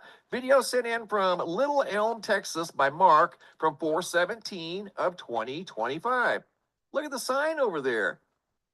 And it's in sync with this tall light right there, kind of. There's two lights over here malfunctioning, and then the bank sign. So for everybody on Clubhouse, it's a Chase Bank, and the lights are flashing. And of course, I was reading through the comment section, and it says it spells out chaos. Now I don't know how, the way it's flashing is it's hard to I guess yay or nay on that one, but it's close. So let's continue on. Look at that. Are you kidding me right now? That's definitely a first. Have not seen a bank sign with dancing letters. Unbelievable. And it's not just the sign. Again, there's lights over here off to the right that are malfunctioning as well. Excellent video by Mark out of Texas. I've got more videos to share with you guys of malfunctioning lights, but there's something else mysterious going on, and it involves these balloons again. Remember back a few months ago when people were talking about the Chinese spy balloons in the airspace of America? Well, I spotted this balloon the other day above the Hoover Dam. I thought that was kind of odd, and here's confirmation of the balloon. I think it's the same balloon spotted by Johnny above the Hoover Dam. He took this video from the Las Vegas area. This appears to be a high altitude balloon, but check this out. Watch what it turns into. Are you serious right now? What is that thing? Above the Hoover Dam. And since I spotted this one here, or whatever this thing is, above the Hoover Dam, watch it go straight down very, very quickly. There have been two more. This one here traveling well over 1,000 miles. This particular balloon started its journey up here in South Dakota. Wait till you see where it's at now. Just kind of hanging around. What's this thing doing? Traveled all the way. That's not where it started. It started up here in South Dakota, as we can confirm right here. I took a screen grab of this thing when I first saw it up in South Dakota, right there a few weeks ago. Again, this thing's traveled well over 1,000 miles. What's it doing? It swang way out off the East Coast, then came back into the East Coast of Florida, went across Florida, out into the Gulf, and it's out in the Gulf right now as I do this video. That's where it started. Here's yet another balloon that started off the West Coast of California, way out there in the middle of nowhere. And I think it was spotted in the daytime sky by Big Dave on 4/17 of 2025. That's definitely a high altitude balloon. People are seeing these things in the sky. And here's yet another balloon spotted above Oklahoma. This may be a continuum of the balloon that was spotted above Las Vegas. It disappeared off of Flight Radar 24, but whatever the case may be, people are starting to see these balloons again in the daytime sky like they saw late last year, and the explanation was they were Chinese spy balloons. Are we being watched again? It sure looks that way. I have an update on the freaky flashing light phenomena from all around the world. This too is happening in both the northern and southern hemispheres, eastern and western. We are at 433 different locations here in the United States.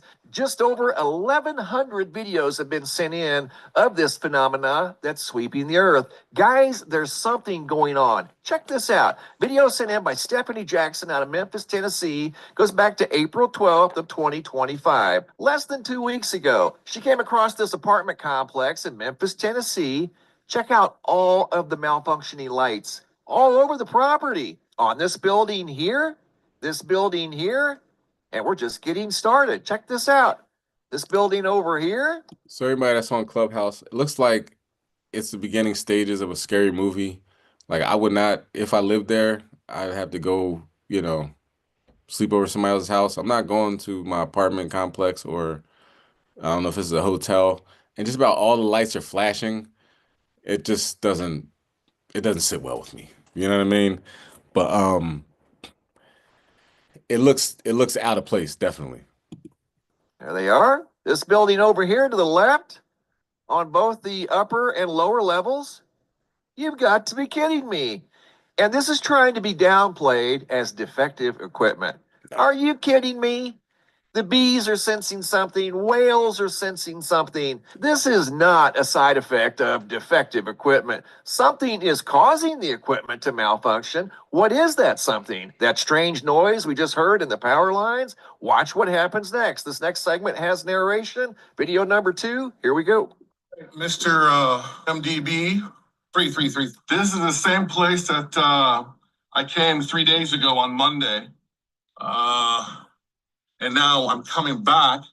Now, this time around, I found another one. I was just told about this one. So there are actually 3 blinking lights. All right, amigo, take care. Thank you, Tony. Great report out of Mesa, Arizona. This next video is out of New Brunswick, Canada. Again, this is happening all over the world. Sorry for the short upgrade video, but this is for MDB 333. And I'm running because I have to go get my phone upstairs. But we got a blinking light phenomenon. This is my neighbor. She would probably be getting ready for work. So she's probably in there. But she wouldn't be doing this. And it just stopped. Anyways, that was really weird. Thank you for the video, Kate. Once again, out of New Brunswick, Canada. Guys, there's a mystery force sweeping the earth, and I'm just wondering if our friend Lisa out of Alabama happened to catch this mystery force in action as she came across these power lines that were humming. What if this energy was sweeping the earth, affecting the light bulbs, affecting bees, affecting whales, and who knows what else this could be affecting all around the world? This is rogue and random. This is one of those examples of that rogue and randomness. One more time, here we go.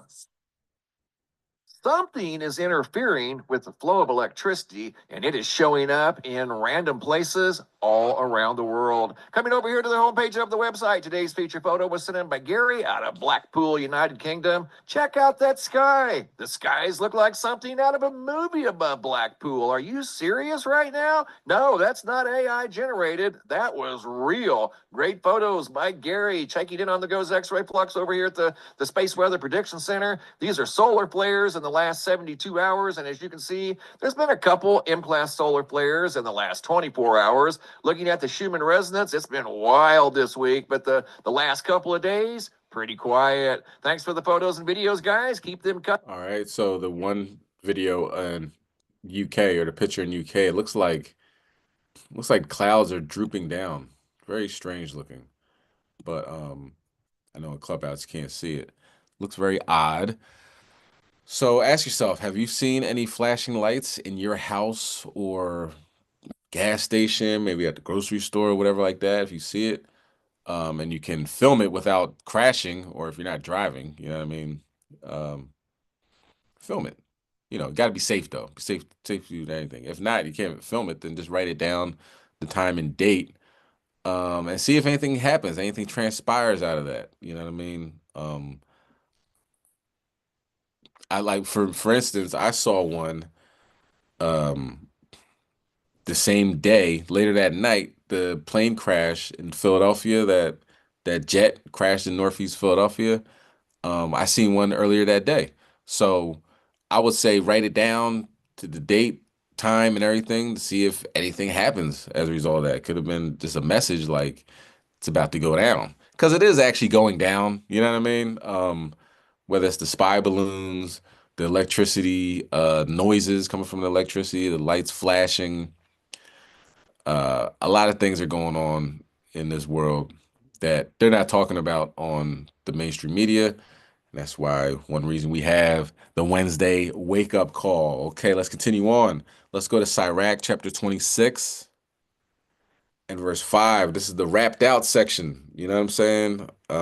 People say, hey man, all you do is talk about Edomites. Not true. We also talk about our people that hopefully aren't the 2/3, but are making 2/3 like decisions in these last days. And we definitely gonna talk about it. They wrapped out, crashing out, cooked, whatever you want to call it.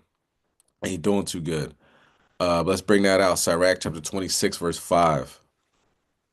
God, this is the book of Ecclesiasticus, Sirach chapter 26 and verse 5. There be three things that my heart feareth, and for the fourth I was so afraid. The slander of a city, the gathering together of an unruly multitude, and a false accusation. All these are worse than death. God. So this we're talking about the unruly multitude and Temple University. This is Easter time, right? So everybody's all happy, Easter, young Jake was out of school, you know what I mean, for the week. It was spring break. And spring break and the gathering, oftentimes bad things happen, which is a beautiful thing with Israel, right? Because it's so used to this. This is normal, right? But when we get together on Passover and feast days and there's no fight at the end, nobody gets stabbed, you know, you don't hear any gunshots as you're leaving out. You know what I mean? Nobody's cell phone gets stolen, you know, somebody's cell phone charger gets stolen, none of that. They had to pat people down at the doors. So it's a beautiful thing to wake up in this truth, you know what I mean? And then when you look at how the other half is still living, you're like, damn, y'all need to come over here. But anyway, this what happened in Temple University. Unruly multitude gathered and beat up the students. They be using these Temple students like a pinata sometimes. You know what I'm saying? Like an ATM. Hungry, rob one of the students. You're angry, beat up one of the students. So Temple don't tell you that in the advertisements to come to their school. Like, oh, we have the best engineering program in the country, but you might get shot on your way to a party or a school. You know what I mean? The class. Let's get 2nd Ezra chapter 9 and verse 3. I actually had a dream about Temple University today, and it was a Moabite shooting. Now, he's shooting at Temple University. That was the dream. But I woke up thinking that it could possibly be like World War III, because it seemed like different nationalities were there or whatever. The only person I saw was Moab. But hey, Moab might shoot up the school. Who knows? Let's watch this video. Matter of fact, before we watch it, let's bring that out. 2nd Ezra 9 and 3. Con, this is the book of 2nd Ezra, chapter 9 and verse 3. Therefore, when there shall be seen earthquakes and uproars of the people in the world. Con, Salaki. So when you get of course, the earthquakes, we just talked about that. You know what I mean? Ohio, 3.1, Turkey, 6.2, and San Diego not too long ago had a 5.2, right? And uproars of the people. Of course, you see what's going on in North Philadelphia, right? Well, you haven't seen it yet, but we're gonna press play. They're wilding out over there. Go ahead, verse 4. Verse 4. Then shalt thou well understand that the Most High spake of those things from the days that were before thee, even from the beginning. You talked about the end in the beginning. So that's why people say, I don't read the Old Testament. Well, you have no idea what's going on. So you lost in the sauce thinking it's kumbaya, but when in reality, this thing's going down. Go ahead, verse 5. Verse 5. For like as all that is made in the world have their beginning and an end, and the end is manifest. The end is manifest. If you can't see it, you won't see it. If you're not paying attention, then I can't help you. You know what I mean? But the end is definitely manifesting in these last days. And we're born into the last days. As it says in Hebrews, the first chapter, we're born in the last days. How close are we now? Exactly. Campus chaos at Temple University as 7 people are arrested and even students were attacked. University officials say they're looking into 3 assaults, one of them involving a student, the other 2 not connected with the school, but do involve juveniles.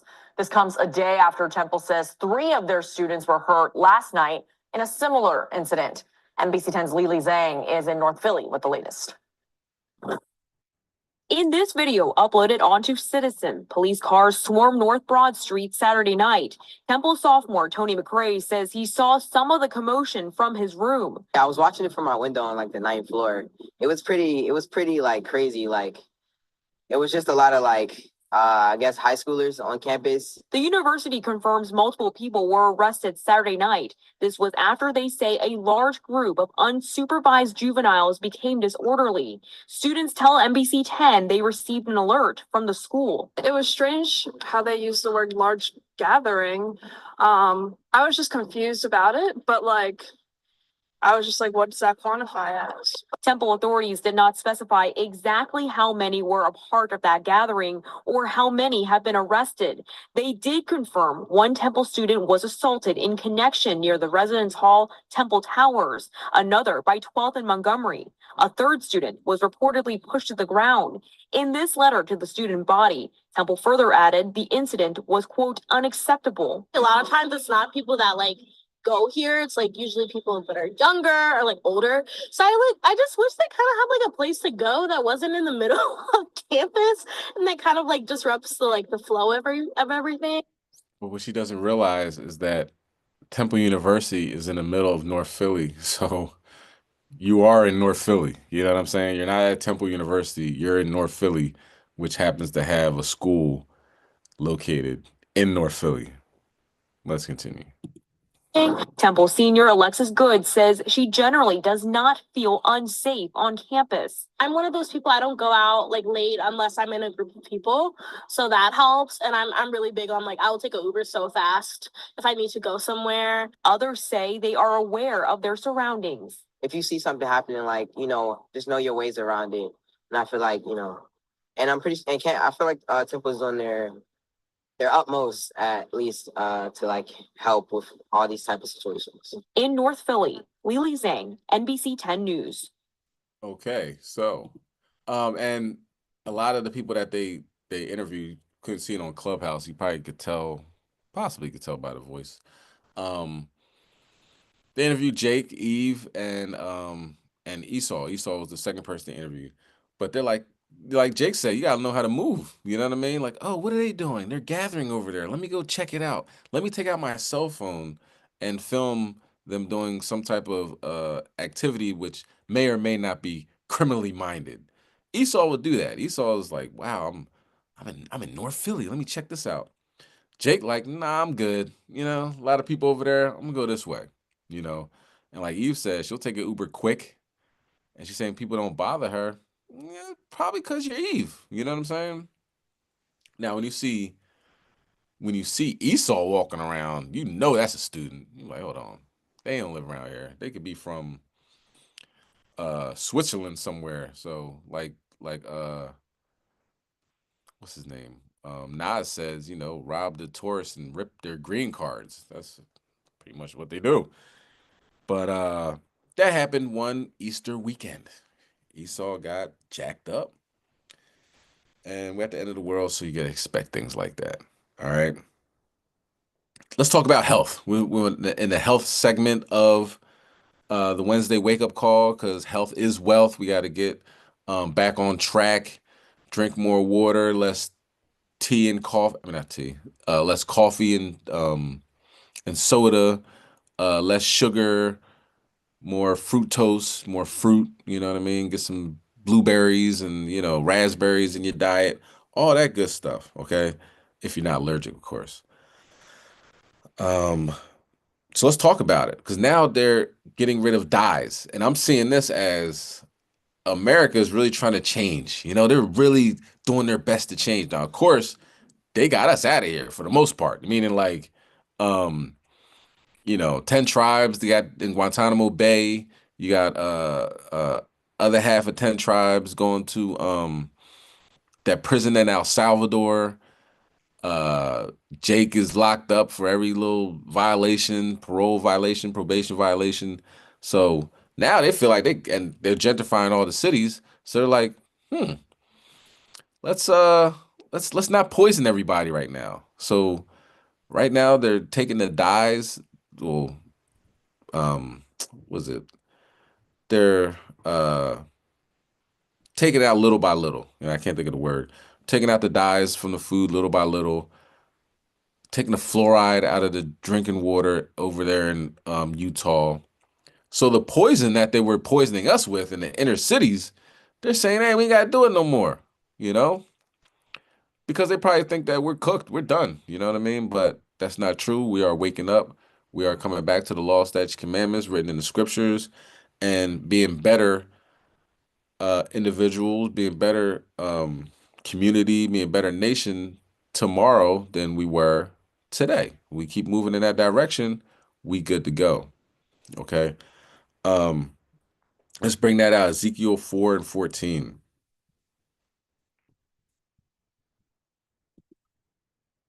And I'll set up the video. God, this is the book of Ezekiel, chapter 4 and verse 14.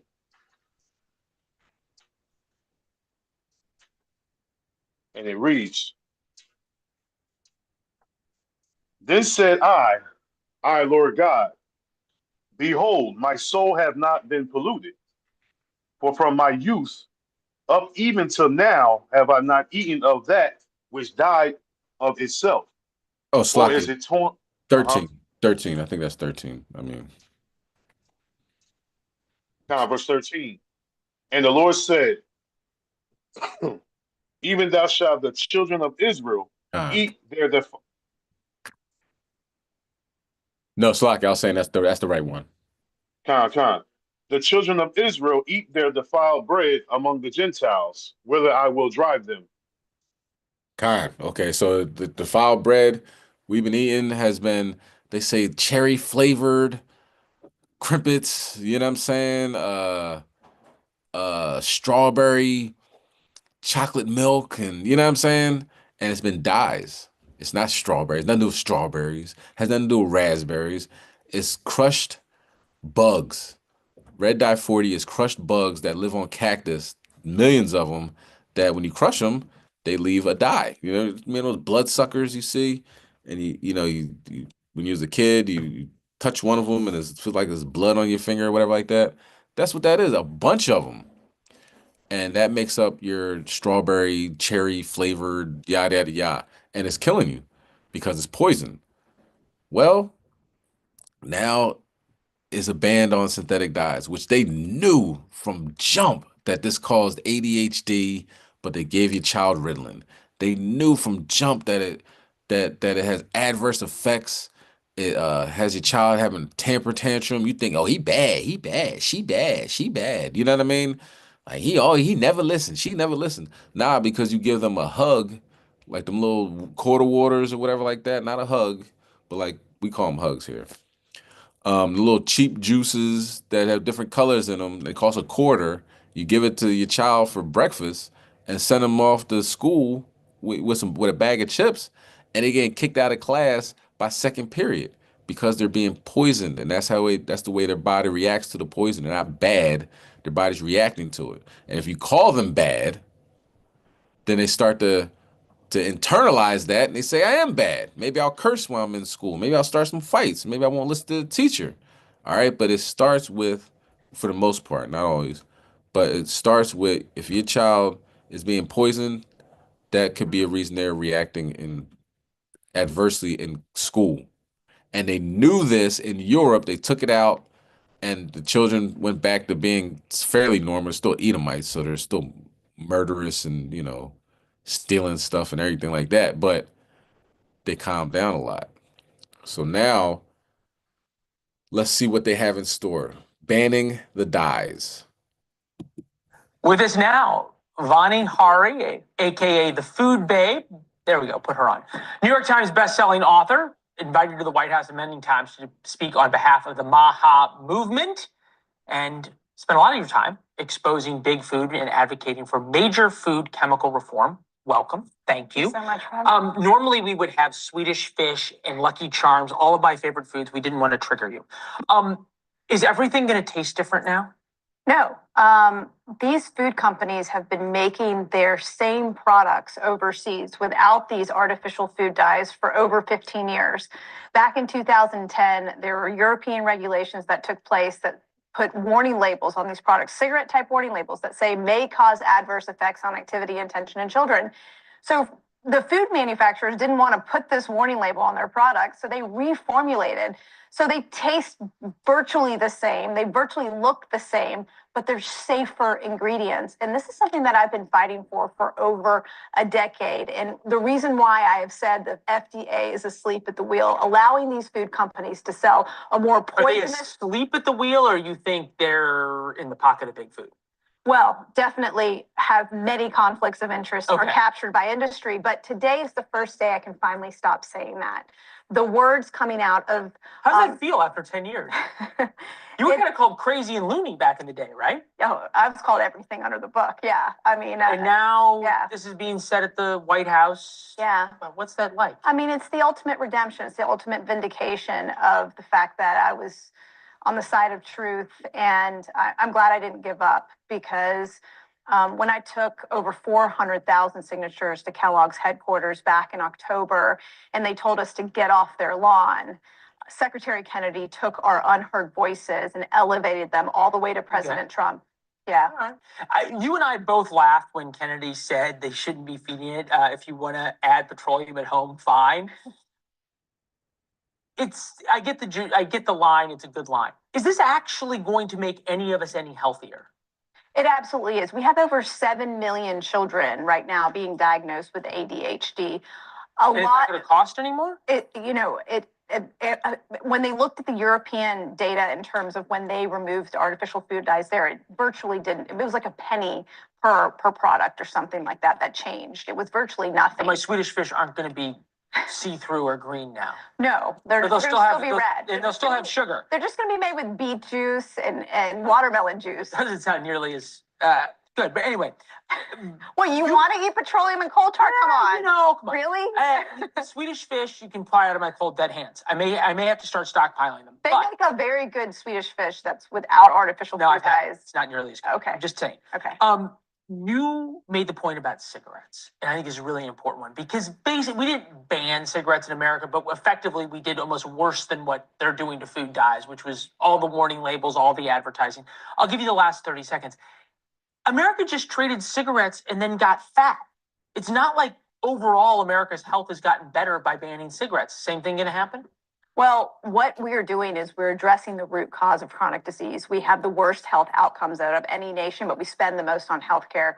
We have to start telling the Americans truth about the food supply, and it started here today at HHS. And it started with you 10 years ago. Well, it did, but not at this level of leadership. And it's absolutely incredible to watch President Trump, Secretary Kennedy, and the Commissioner, Dr. Marty Makary, take on this issue in the way that they're doing and bringing intellectual honesty to this regulatory agency that we've never seen before. Next time, we're going to do a taste test with Swedish Fish. Congratulations. Thank you. Really great to have you. Thank You you. too. And that's Esau because, you know, he might not like it. He's like, who's in the hands of like big food business. You know, you got to have the media on your side, right? To say that this stuff's not too bad. Oh, I want some Swedish fish and all this other stuff.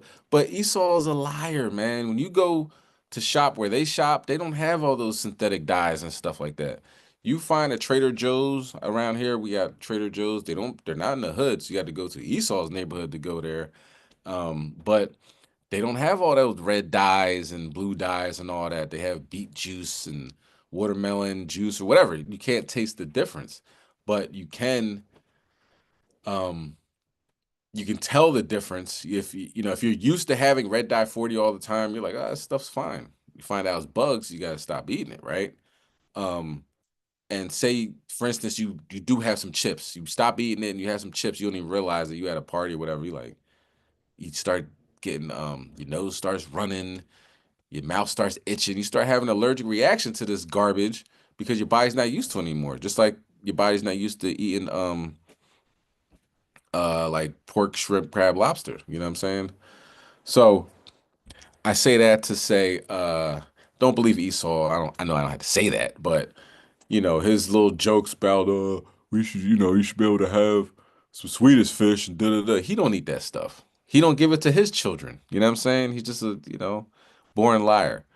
But I see that this whole thing with the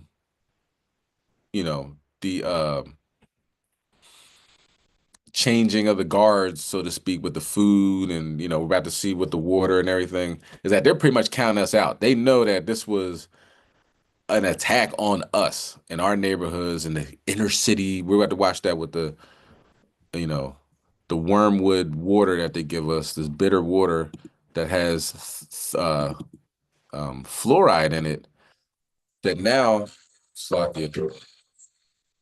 now in different places,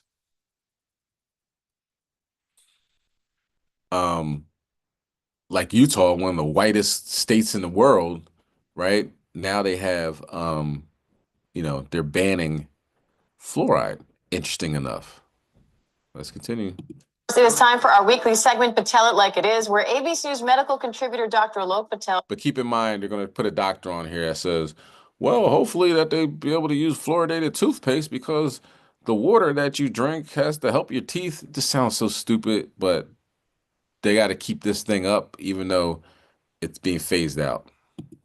Shares health advice on the topics that matter most to you. And today he's answering some of your questions. But first, we want to get to some breaking news. Dr. Patel, Utah is now the first state to ban fluoride in drinking water. That will go into effect in May. So I want to start by just getting your thoughts. Pros, cons, what do you think? Well, off the bat, we have to understand that this is a talking point that was put in by the new administration, specifically RFK Jr. And some of the public fear about fluoride is whether or not it can affect children's IQ. But it's important for people to understand that those studies are not conclusive. They did not show cause and effect. And a lot of them were done in non-U.S. populations. So that's a lie, because the United States, I actually read the report. They don't count on you actually reading the report. You're just listening to Patel. Patel it like it is. That's this guy's name. Patel it like it is. But he's Pateling it like it ain't, because I read the report and it said that it was a government report saying that the fluoride in a certain amounts lowers the IQ of children. And that is a government issued report. So it wasn't some quackpot that did it. It wasn't somebody in India that did it. It was the United States government. Let's continue. What we do know about fluoride, it's a very low-cost, effective way to protect teeth and inhibit the growth of bacteria, thus preventing cavities. This is especially... Okay, so keep in mind also, sorry, I'm going to stop pausing it, but fluoride is a byproduct. The fluoride they put in the toothpaste and they put in the drinking water is a byproduct for other material. So once you make, say, fertilizer, right, and you have a byproduct of sodium fluoride that you cannot dump in the ocean because it's so toxic, so they put it in our drinking water and claim it helps with teeth. But of course, it is cumulative, it can possibly get into your bones, causing arthritis and pain, and calcifying your third eye, which is they call your pineal gland. Let's continue. Important, Diane, in rural areas where children may not have access to dental care or even fluoridated toothpaste. Before, now, this is interesting. I told I was going to stop pausing, but real quick. Now they're saying you need it for rural areas. If you've been paying attention to this debate, it's always been the inner city. We need to help the inner city. Look at these poor Negroes and their teeth. You know what I'm saying? Even though we give them garbage food that rots their teeth, we need to give them fluoride so when they brush their teeth or drink water, it passes their teeth and helps it, and it gets in their body and just magically disappears, which is nonsense. But now they're saying the rural people need it. So doctors are like, what's the word? Like harlots. You know what I'm saying? Whoever's paying the highest price, they're with. Even if you're just looking at the state of Utah, according to data from the University of Utah, 66% of counties in Utah are healthcare professional shortage areas. That includes having a shortage of dentists. So we do worry about those kids who may not regularly be able to see dental care, because we know that dental disease is a very serious chronic illness in childhood, affecting sleep, education, and so much more. So I hope parents are taking the necessary steps to keep those little teeth protected. If you don't have it in drinking water, talk to a dentist. Make sure you get some fluoridated toothpaste or gel. May have seen these lines. Okay, so where are we at with it? Right now, the dyes are getting X'd out. The fluoridated water is getting X'd out. And now even the chemtrails seem to be getting X'd out. So I see that, you know, if, of course, say I was like, oh, America first and all that. I'm like, oh, man, we're on the up and up, right? But one thing I know about gentrification and Esau is that Esau, when he gentrifies your neighborhood, he starts tearing up the streets and replacing the pipes, and you know that pothole that's been there for 45 years. Somehow somebody has enough funding to get it filled up and everything like that. And like, wow, the neighborhood's on the up and up. This is a good thing. But the reality is they plan to get us out of here. You know what I'm saying? They're building stuff, but it ain't for us. So with this, the whole thing with the chemtrails, the fluoridated water, the dyes, they're building stuff. It ain't for us. Okay. And it's why we got to know to get closer to the Most High, because this devil is planning out our demise. Let's watch this though. In the sky. Some believe these are concerning chemtrails, and others just called it a conspiracy theory. Either way, Florida lawmakers took a big step toward what they call banning weather manipulation today. Capitol reporter Forrest Saunders looks into the plan and also what's next. It was last year between Hurricanes Helene and Milton, GOP firebrand and Congresswoman Marjorie Taylor Greene had this viral post. She claimed the federal government was controlling the weather, stoking conspiracy theories that the White House was trying to influence the 24 election. The idea was quickly denounced by politicians on the right and left, but about a month later, State Senator Ileana Garcia filed SB 56, banning weather modification in Florida. 28 yeas, 9 nays, Mr. President. So the bill passes. And Thursday, it passed the full Senate. This is about protecting Florida's environment and public health. With no federal guidelines in place, Florida must take responsibility for its own airspace. If signed into law, the bill bans the release of chemicals, substances, or use of a device to affect temperature, weather, climate, or intensity of sunlight. Anyone who does so faces a third-degree felony. The Department of Environmental Protection, tasked with enforcement, even getting a hotline where the public can report suspicions. What I don't want is for a loophole to continue to grow, and that we have something as powerful as weather and weather modification to be weaponized. Things like cloud seeding are real. In places where extra water is needed or helpful, scientists use silver iodide to push rain clouds into raining. CNN recently highlighted the benefits. The hydroelectric power company says that last year's cloud seeding program has provided a 300% return. How many homes can that power? Like, what are you getting out of that? On average, that's in excess of 60,000 homes. Supporters of the ban say there just isn't enough science out there yet and would rather wait before allowing this kind of stuff to continue. And listen, whether you believe this is a big deal or not a big deal, the best thing about this bill is after it's implemented, you will know. The governor is a fan too, but has an issue with a more moderate version over in the Florida House. And they would actually codify the practice of geoengineering and weather modification. People got a lot of kooky ideas that they can get in and put things in the atmosphere to block the sun and save us from climate change. We're not playing that game in Florida. Opponents, meanwhile, I'm afraid that we're legislating on some of these tinfoil theories, as you described. State Senator Tina Polsky said lawmakers are just moving too fast. I'm not, denying that there might be something going on. It's just we have to have the right methodology to take care of it. And, that's what we do in state government. It's not right for us to just slap on fines or, penalties for folks if we don't really know what we're doing. At the Capitol. So we really don't know what we're doing. I'm not denying that this is happening, but you guys want to stop it from happening, then I got a problem with that because my boss, the people that put me in charge, says it's no problem.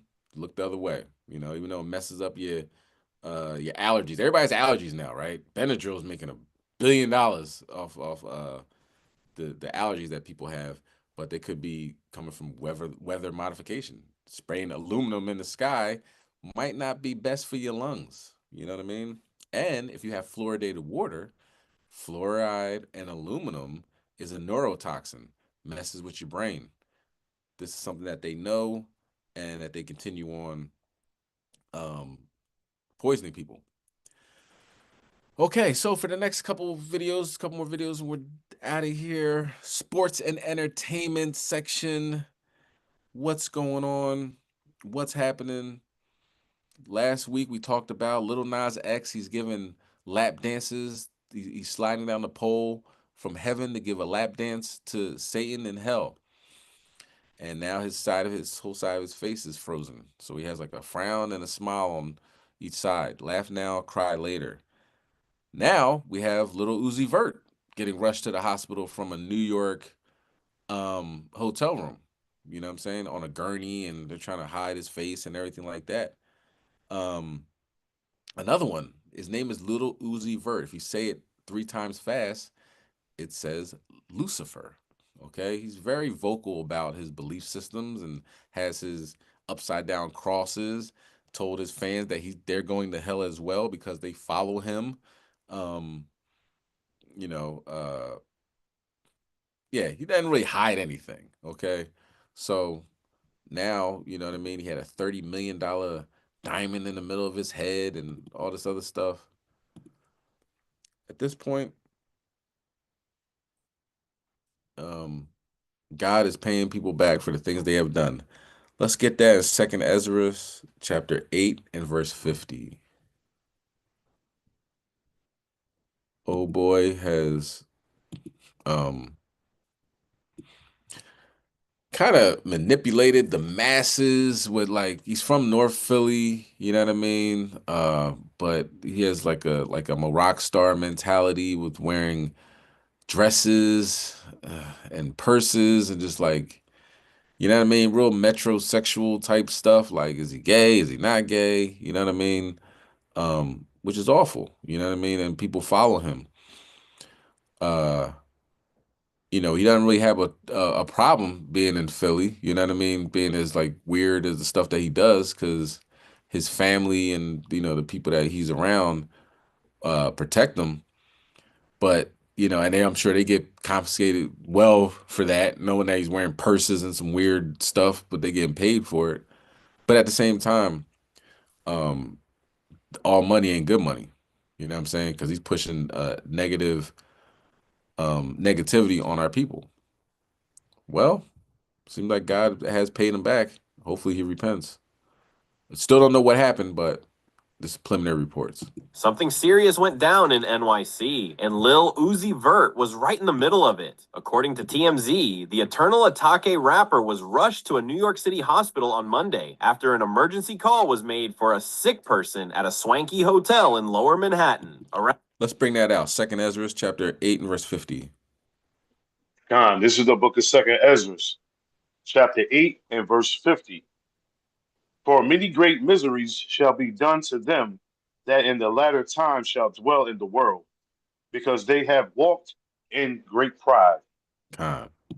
Around 2:30 p.m., paramedics were spotted wheeling Uzi out on a gurney. Yes, a gurney, right through the hotel lobby. Now, here's where it gets dramatic. Sources say Uzi was conscious, but security was doing the absolute most, using black umbrellas to shield the rapper from onlookers. Like, we're talking full-on celebrity in crisis mode. Oh, and guess who was right there through it all? City Girl's own JT, ride or die as ever. The two have been going strong since 2019, and it looks like no amount of chaos is shaking that bond. TMZ even dropped footage to prove she never left Uzi's side during the whole ordeal. But here's the thing. So far, crickets on social media from both Uzi and JT. No updates, no explanations, just fans speculating and worrying in the comments. As of now, we're still waiting on an official word about Uzi's condition. But one thing's for sure, whatever went down behind those hotel doors has fans glued to the timeline. Subscribe to this channel, Amanta Buzz.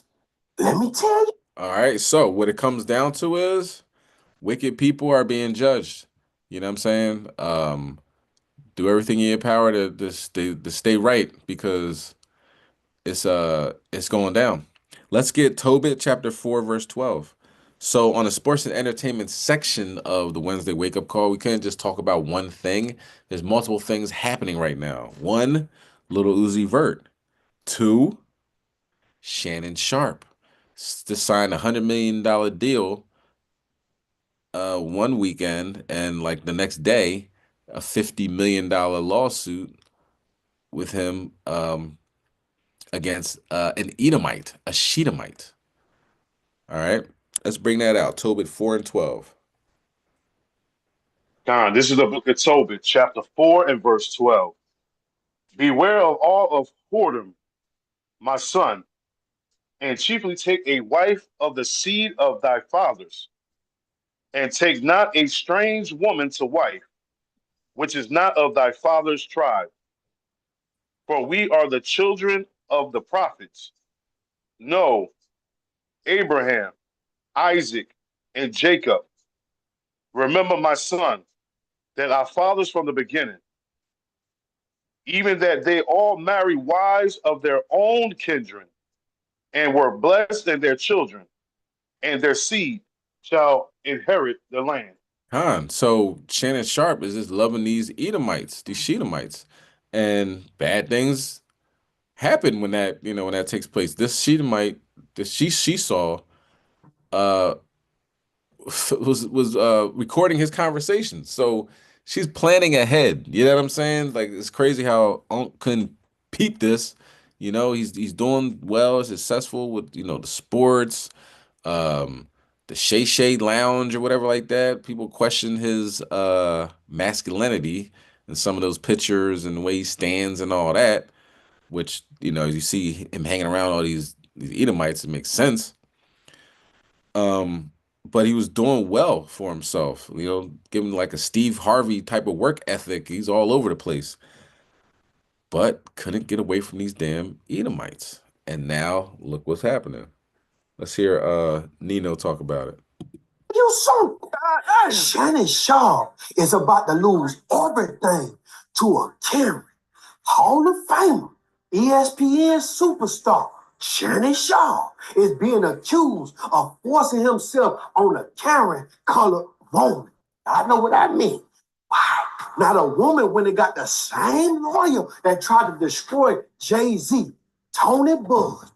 And together, they went and filed a $50 million lawsuit against Auntie Shay Shay. Now, today, they went and released a phone call of Shannon Sharpe allegedly threatening the woman over the phone. Anything I say, you're just gonna get mad at, and you're just gonna hang up on me. So I feel like I'm not gonna hang up on you. What is it? what? What does that even mean? Nothing yet. You want to be a dick to me now, so. I don't want to be. Don't manipulate me.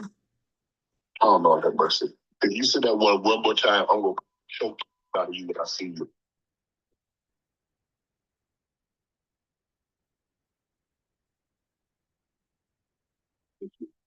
Well, I don't want to be choked.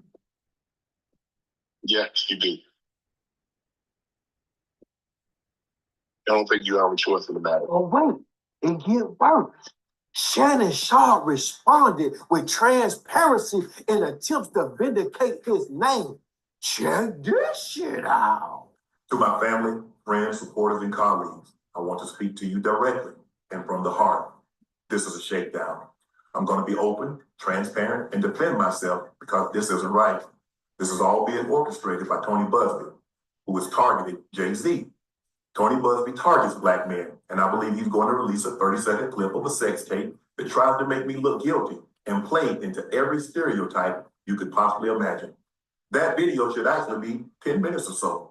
Hey, Tony, instead of releasing your edit, put the whole video out. I don't have it, or I would myself. You know what happened, and you're trying to manipulate the media.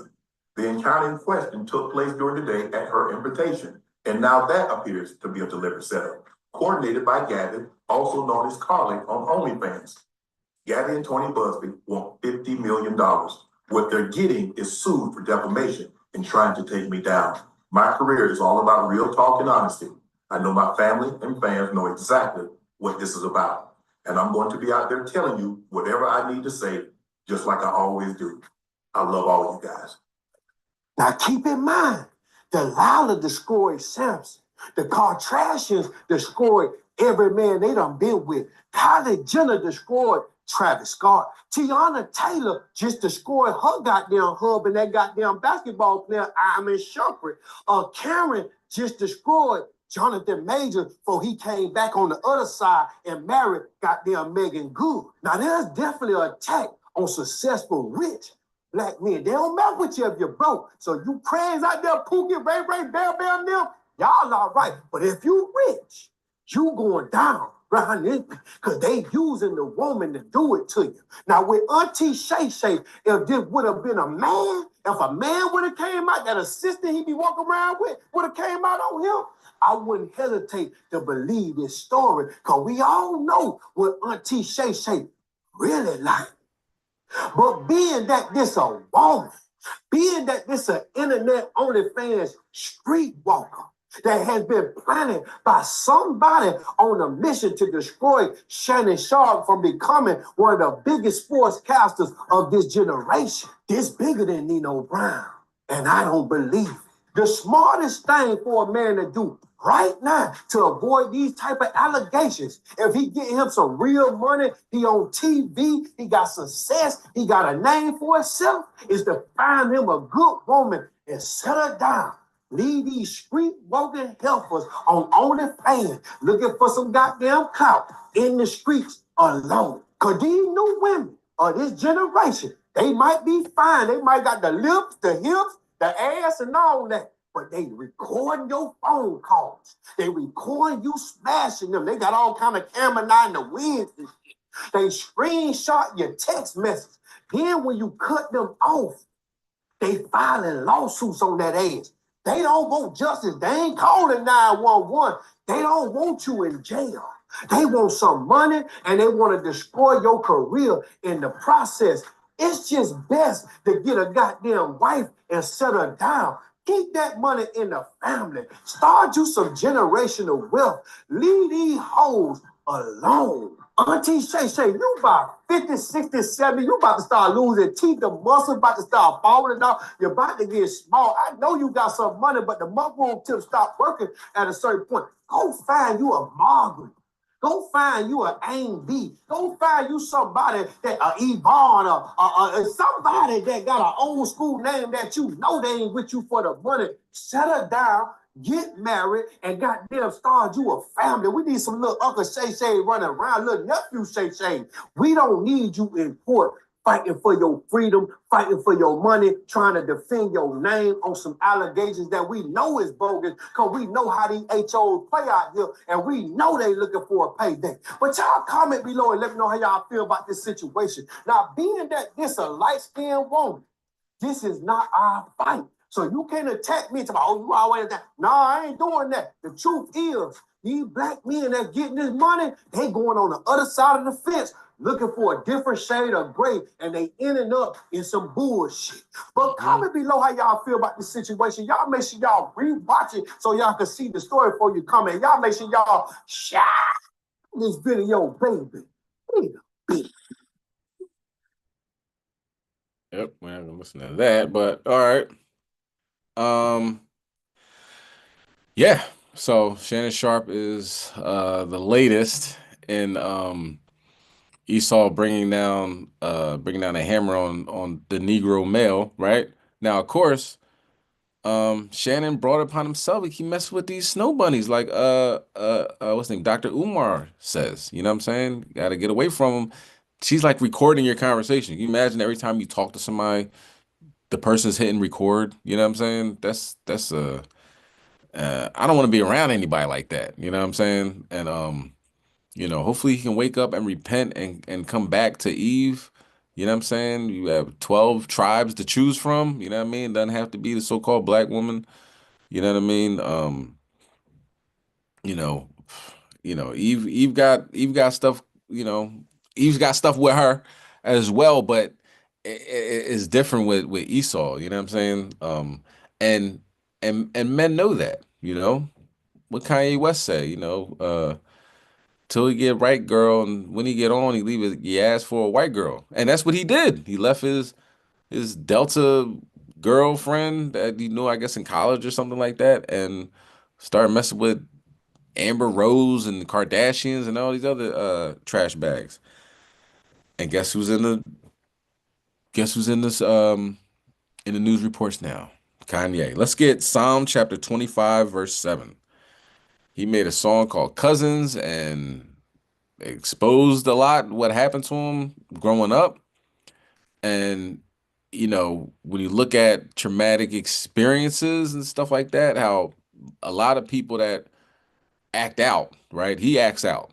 You know what I mean? A lot of people that act out, normally there's some place you can go to where they weren't always like that. You know what I'm saying? They changed at one point in time. You know what I'm saying? And maybe that was where he changed because he had interaction with his cousin. And they're going to talk about that. Let's bring that out though. Psalm chapter 25, verse 7. This is the book of Psalm, chapter 25 and verse 7. Remember not the sins of my youth, nor my transgressions. According to thy mercy, remember thou me for thy goodness' sake, O Lord. So, of course, in order to have your transgressions wiped away, wipe the slate clean, so to speak, to repent, you got to stop doing what you're doing.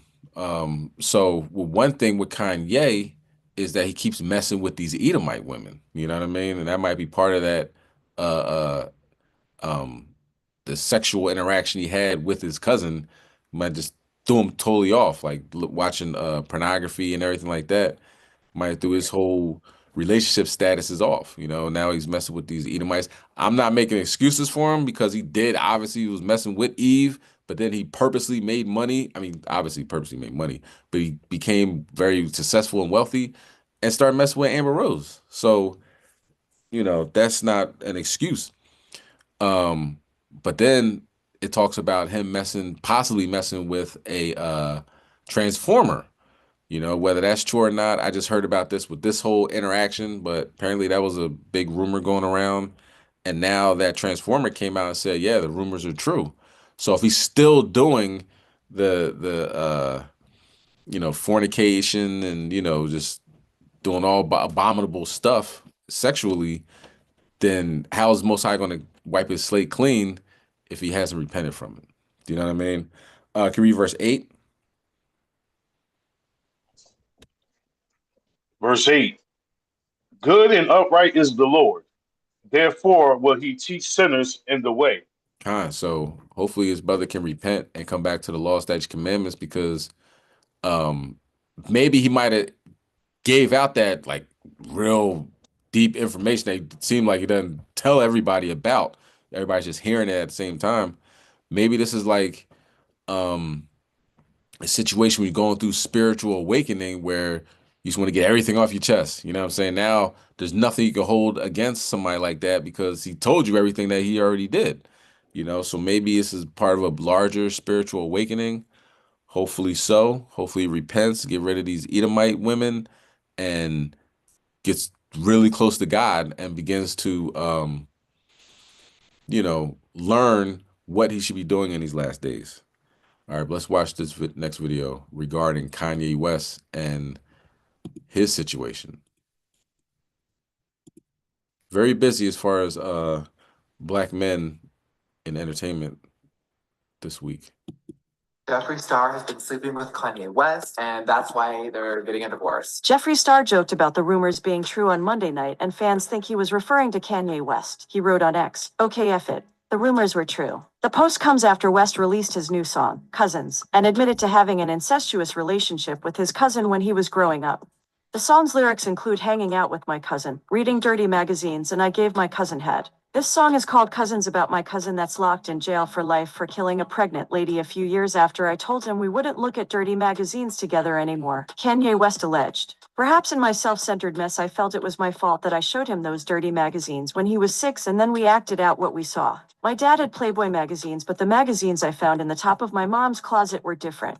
My name is Ye and I sucked my cousin's D till I was 14. Tweet sent. This is not the first time Kanye West has spoken about his cousin. My cousin is locked up for murder and I love him, Ye told Jimmy Kimmel back in 2018. So he did a bad thing, but I still love him. This song appears to be a part of Kanye West's next album, Cuck, which is presumably his renaming of WW3. Neither album has an official release date, and the previous bully only surfaced on social media. In other news, Kanye West continues to spread anti-Semitism and criticize the rest of the world in offensive and damaging ways. One of his many controversies was his comment about Jay-Z and Beyoncé's twins. Ye continued to discuss his relationship with Hav in other ways. Why did Jay-Z have to say no red hat on jail? He tweeted. That ST tore me to my soul. We fought about it and he told me either leave that line on there or take my verse off. Me wearing the red hat was the most standout example of me going against the program. Do you guys think he was instructed to say that? This sent shockwaves throughout social media. Some made jokes, others took it seriously, as they very much should. If the story is true, then it is incredibly sad, and despite all that has happened, Ye deserves some empathy. One person who was ready to give that empathy was a Sapferg who told Ye, when people start to act out, you never know the root of the issue. Sending love, brother, you're a goat. It was a nice message and shows that Ye is still supported by fellow artists. With this admission in mind, we really doubt that Kanye West is going to stop the Twitter rants anytime soon. He has been in a perpetual state of oversharing lately, and we have no inkling of when that is going to stop.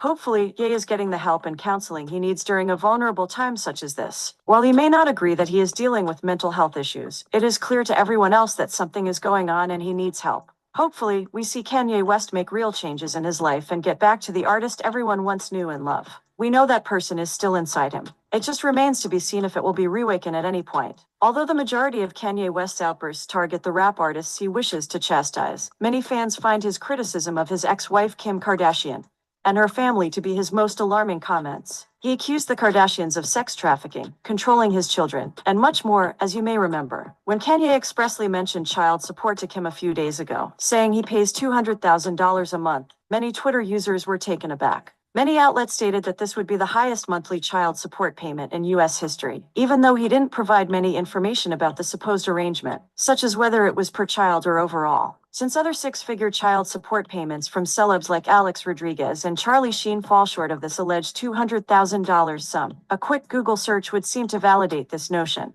You may also be interested in the case of Diddy, who allegedly paid Missa Hilton Brim $55,000 in 2005. Kanye West was also embroiled in a lot of controversy because of his support for the struggling mogul. His outbursts against Kim Kardashian, however, are far more nuanced. Ultimately, it is unclear how much of the reported $200,000 monthly child support payment is due to Kanye West's outrageous allegations or the court records from the Kim Kardashian divorce. This identical amount was proposed in a 2022 Reuters report based on purported court files. We'll see if this mess becomes clearer amid the numerous other controversies. Although nothing has been verified, Kanye West cannot state that the numerous allegations made against Kendrick Lamar and his team that bots are increasing his statistics are All right. I just, I just really wanted to get the first initial situation with him and his cousin.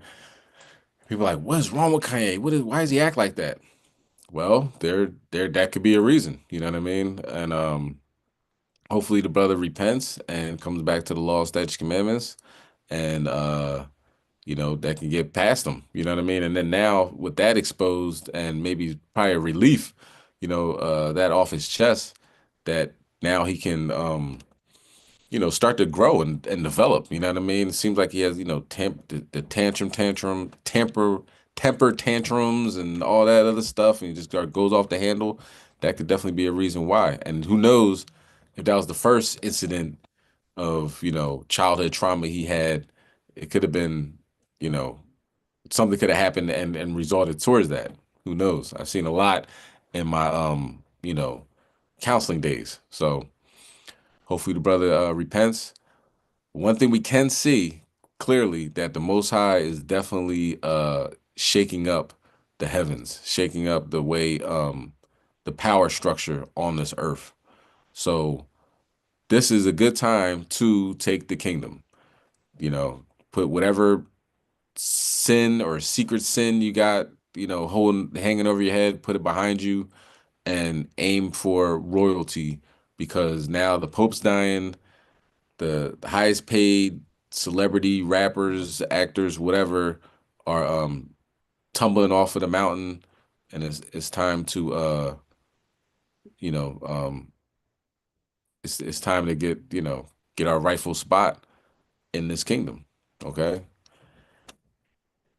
And prepare the way of the Lord. All right, so that is the lesson. Hopefully it was edifying. We're going to say the Lord's Prayer. We're going to pray out. So if you want to stand and face the east, prostrate, face the east, however you want to pray, you can do that now, and we will close out.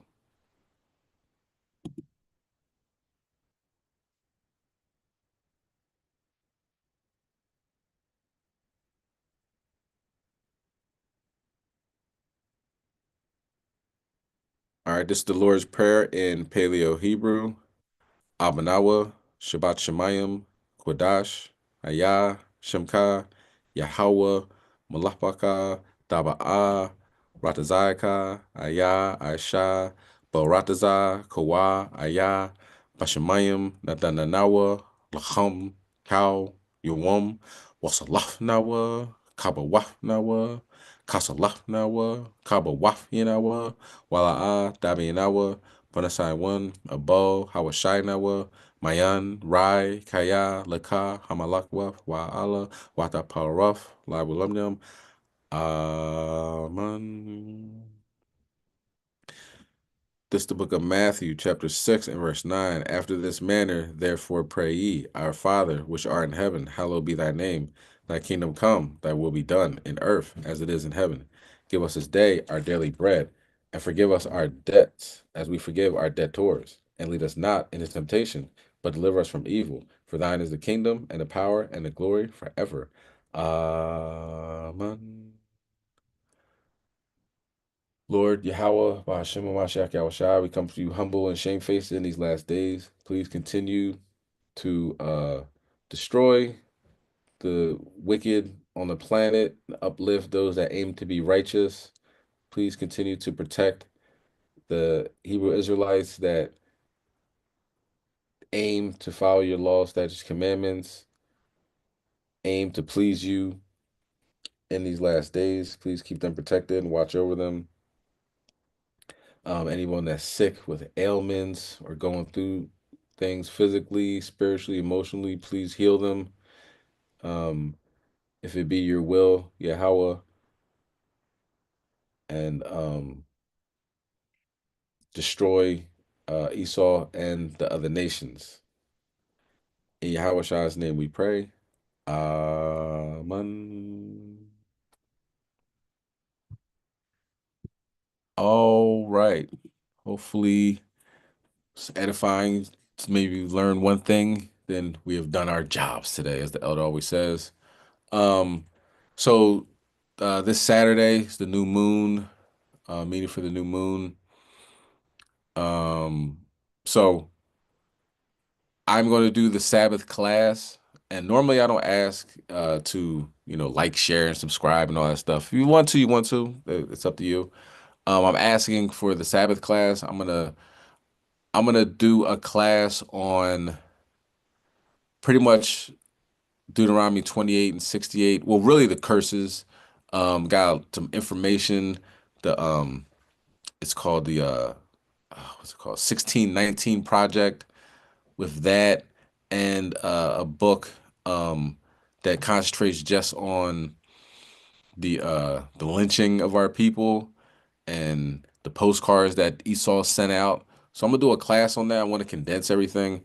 So if it is possible, if you are on that class, if you could share it to whatever social media or give a thumbs up just for the algorithm purposes and to, have information go out further than just the you know, uh, as far as HOI goes, watching these classes. Now it'll be 11:30 this Shabbat, if it be the will, the Most High's will.